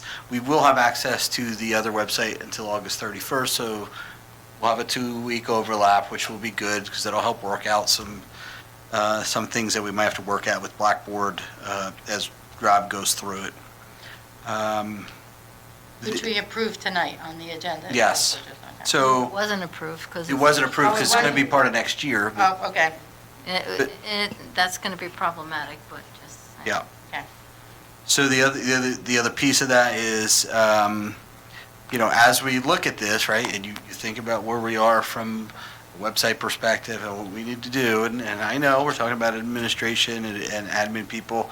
I mean, there is thought that, maybe we need to think about what we need to do with somebody that's monitoring this website, whether it's a person, maybe there's an external company, maybe Blackboard could do that, but somehow, it takes time, right? And A webmaster, we were. yeah, webmaster, it does, it's involved, like running a website and keeping it up to date is involved, so, That's the key. It's going to be beautiful, it's going to be up to date on day one, and by day two, it'll Right. be a little bit out of date. So I think it is important. I do have, we'll discuss that in personnel next month, but adding a stipended position of a webmaster of sorts. So, So there was conversation in committee about this, right, in your committee? right. yeah, we want to, we're investing So a lot it's of money. probably in the more website. along the lines of a stipend Yeah. for somebody that's there already than a person. The other piece beyond as part of the website, and again, I know this is what Robert's saying, it's problematic because we can't do anything with it really until we get it approved. It could potentially delay. I don't know, but what we want to do is have the parent sign-off sheets on the web so they can sign off on all the documents they need to sign off on, and then get the information on their class, the class that they're going to, the bus they're on. It's high school students, they get their schedule. Before they get their information? Correct. Okay. So they'll sign off on everything before they get that. That's the goal. Still working, on multi-factor authentication first, and really this is all about cybersecurity, right? So that's an important piece of what we're doing behind the scenes, and reviewing how that is, reviewing operating systems, making sure that we can constantly get the updates, patches, and so forth. The phone system has continued to move forward. The phone system? Yeah. Well, we can't have a date until we approve a budget, right, Barbara? No, that's in last year's budget. Well, we have some money in this year. Some, this year. We, We don't have it to fully complete, right? Thank you. The plan was to have the final recommendation to the board for approval in May. And we have, I know that there were some preliminary options received for bids from Cisco, Zoom, Avaya, and MyVoyop. So I think that those are being reviewed. I don't know whether or not that we've looked at choosing one of those yet, so that's out there. And that's where we're at. I think good options, though. Wait, you didn't pick a phone system yet? We don't have a company yet? I don't know, Barb, we don't have a company that's going to be No. supplying with, No, That they're out we're for looking at, No, nope. No. We didn't pick, so, Not this Ray, one. remember, they're doing all the Don't forget- preliminary work. don't forget that voice systems today are not the kind that you're familiar with. They all are, it's a cloud-based, internet-based system, so it's a little different. We had to make sure that we had the capability with our switches, and now we're looking at the type of equipment that would go along with each system. If we, using a voice IP system, you don't have to work, one of the goals we wanted was classroom phones. And we would not be able to do that with hard wire, because we'd have to pull wire into every classroom. So you have to do a wireless system. So they're in the process of determining that we have enough coverage with the wireless system, and that we can utilize it with the phones. So that could be there's an a issue, lot. like with the cell phones in the building? No, it's Okay. internet. Okay. It's not It's just like cell phones. cell phone in your home. Oh. It's Wi-Fi, so it's voice over internet. Two different types of mechanism there. But the wire, I mean, whatever the hardware stuff that had to be put in, that part has been done, right? Or no? We're buying switches as we need. Everything is being evaluated, and it's all going to be installed over the next few months. Okay. It's not like we have to pull wire. Okay. We have to replace some fiber, but it's not like we have to do a run to every location where there's going to be a phone, because it's like your phone's at home. You plug them into electrical outlet, and you have phones on every floor, if you have phones at home. Sometimes you don't even have phones at home anymore. Yeah, I would say even some of these you can actually use on your cell phone as a second Yeah. number, right? You can use Zoom and you can use Ring Central, which is Avaya, Yeah. on your cell phone And then as you a just second forward number. it to your cell phone, so that if you work from home, That's great. Municipal Alliance, Mrs. Stevenson, Mrs. Romeo? Township Board of Ed. Oh, I'm sorry. We have a meeting on Friday, the 6th. Great, I'd like to ask a question about that meeting. Would it be possible for the school district and the town to talk about a grant writer? And I just had the idea tonight while sitting here of also possibly a webmaster. In my part as a liaison on the WMMA, I was looking through the township website too. And, there's updates, it's just two ideas of two positions that I personally see the school district and the township both need. And would be helpful in many areas, webmaster and a grant writer. So please, could you discuss those maybe at the township? Sure. Barbara's taking notes. She can put it on the agenda. Shared Thank you. services, makes sense. The Alliance, next. Thank you. The WMMA, there was a meeting on April 11th, and we had a great presentation by the Heroes and Cool Kids advisor from the high school, where we learned that there's 40 kids, 40 or more kids in Heroes and Cool Kids. They have high academic standing, and basically they do a mentorship, like role model, peer program, peer leadership program to the fifth graders, where they talk about difficult things like bullying and vaping or drugs. And a lot of times they find that these are difficult discussions for the younger students to have, so they have them write down their questions on paper. And the older kids, they have a whole program. And so we had a presentation on that. Just going through the agenda, membership, they are looking for a PTA, PTO, or PTSO representative for the WMMA, and maybe some more student representation.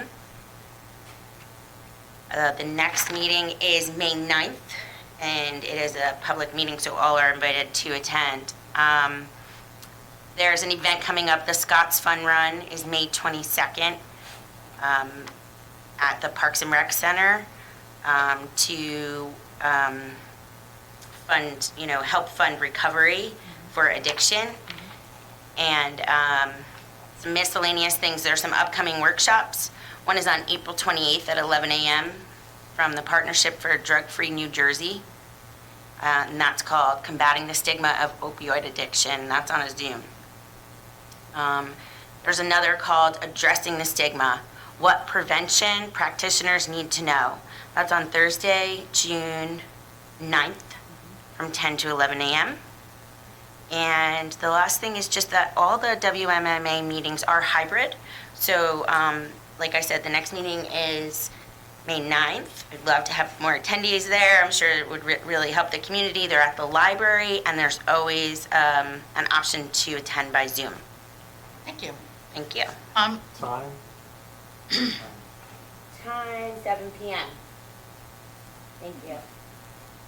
We will put the requests for PTA, PTO representative on the roundtable agenda. That would be awesome. Okay. Thank you. Old business. Courtney, I'm trying to remember your name. It's my name right here. No, it's that, no. I'm having a senior moment. It's okay, Lynn. It's okay. Sorry. I just wanted to bring up the fields again. I know we had talked about going to the sports teams and talking with them, talking with the town council, collaborating with Parks and Rec. I think would be a really great thing for the school districts. We obviously don't have money, but I think if at the township meeting, if it can be discussed, as well as with Parks and Rec, that would really be fantastic. Kilgowan Field, I think, really, we need some help here. So I think joining forces would very much be appreciated. The response from the boards from softball and football have been, they are more than willing to help out and work with everyone involved and to make this a collaborative kind of thing. So I think It is would on be the agenda, just great to from the hear. last meeting, because this is our first meeting. Great to hear. And that grant writer, that could be something Put it right that on there too. is worked out. Any other old business discussion? If not, I need a motion. Seeing none, I make a motion to close old business. Second. All those in favor? Aye. Any opposed? New business. Courtney. I also have That was something. quick. I know, she's used to That's it because now. the nameplate was facing me. So I noticed that in the committee reports, a couple of us were absent, myself included. I did not go to Municipal Alliance. And I'm just wondering what kind of schedule we could maybe have to make sure that if somebody's going to be absent, maybe they could reach out to another board member. Maybe we can do a text chain to each other just to make sure that even on the committee meetings for Parks and Rec and Technology, Municipal Alliance, there's always somebody represented. Well, I do know that there is an issue with the Parks and Rec. They only accept the person who's assigned. As far as the other committees, again, the reason that I've asked Barbara to handle that is because I don't have that much time within my day to be doing all that all the time. So, right, but then keeping a list of who did it and who didn't, so that I feel that going through Barbara is the best way, so that everybody, there'll be a chain of emails, whatever, everybody can find it. It won't be that you forgot to call me, or I was the next one on the list. There is somebody that's taking care of it. As far as these things, if you want to put that on there, you can. I just, we can't, I have alternates on almost every committee except legislative and Parks and Rec, I can't. I tried that and they would not let me do it. Go ahead, Ray. So with Parks and Rec, I get you can only have the person, but I am fairly certain Parks and Rec meetings are public meetings from being on the Parks and Rec. So I think any of us If you want to go? could go and sit in the meeting and just take notes of Yeah, what's I going did. on Yeah.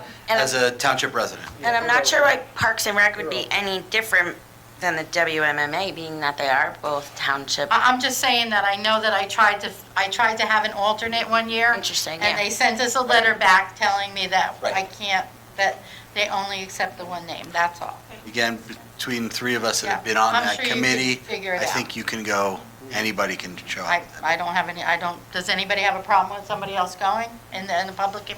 If you can go as a public Could member, we you can go. maybe could somebody say what the dates are? Because if you're not on that committee, I don't think you know, Well, I don't know the dates, you know? Okay, send it out. okay? Any other new business? Need a motion to close new business. Seeing none, I'd like to make a motion to close new business. Second. All those in favor? Okay. Public comment. This portion of the meeting is open to members of the public having a legitimate interest in the actions of the board for the purpose of addressing any subject matter pertaining to and directly related to the operation of the West Milford Public School District.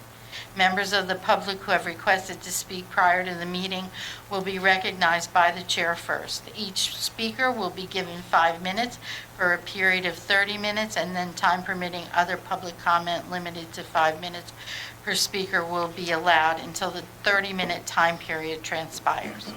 All speakers are asked to sign the register provided and give their full name, spell their last name, group affiliation if appropriate, and provide their address. Issues raised by members of the public may or may not be responded to by the board. All comments will be considered and a response will be forthcoming if and when appropriate. The board asks that members of the public be courteous and respectful of the rights of other individuals when speaking. Specifically, comments regarding students and employees of the board are discouraged. The board and the administration will not respond to them. Students and employees have specific legal rights afforded to them by the laws of New Jersey. The board is not responsible and is not liable for any comment made by members of the public. Members of the public should consider their comments in the light of the legal rights of those affected or identified in their comments. Members of the public are reminded that they are legally responsible and liable for their comments. Anyone wishing to speak from the public? Our doting public. I need a motion to close. Second. Okay. All those in favor? Any opposed? Mrs. Dwyer. And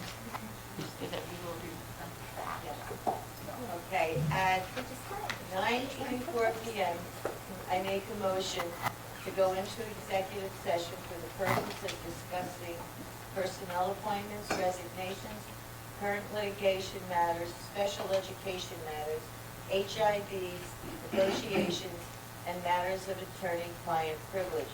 The executive session minutes will not be released until such time as the privilege or confidentiality is no longer applicable, and we will return For action. For action. Second. Oh, will be 40 minutes. Second. Okay, All those in favor? Aye. Okay. We will return.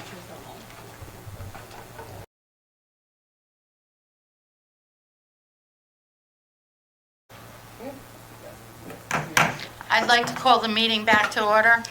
Barbara, could you do roll call, please?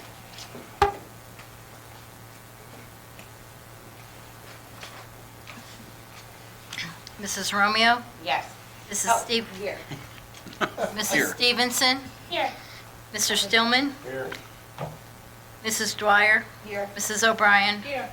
Mr. Greeno? Here. Mrs. Lockwood? Here. Mr. Conklin? Here. Mrs. Van Dyke? Here. Terry, can you? I'd like to move to approve the HIP recommendations by our superintendent. 2022 E3 as substantiated, 2022 E4 as substantiated, 2022 M11 as substantiated, 2022 M12 substantiated, and 2022 H8 substantiated. Second. Any discussion? Roll call? Mrs. Dwyer? Yes. Mrs. Stevenson? Yes. Mr. Greeno? Yes. Mrs. Lockwood? Yes. Mrs. O'Brien? Yes. Mr. Stillman? Yes. Mrs. Romeo? Yes. Mr. Conklin? Yes. Mrs. Van Dyke? Yes. At 9:50 PM, I'd like to make a motion to adjourn. Second. All those in favor? Aye. Any opposed? Good night. Aye. Would you?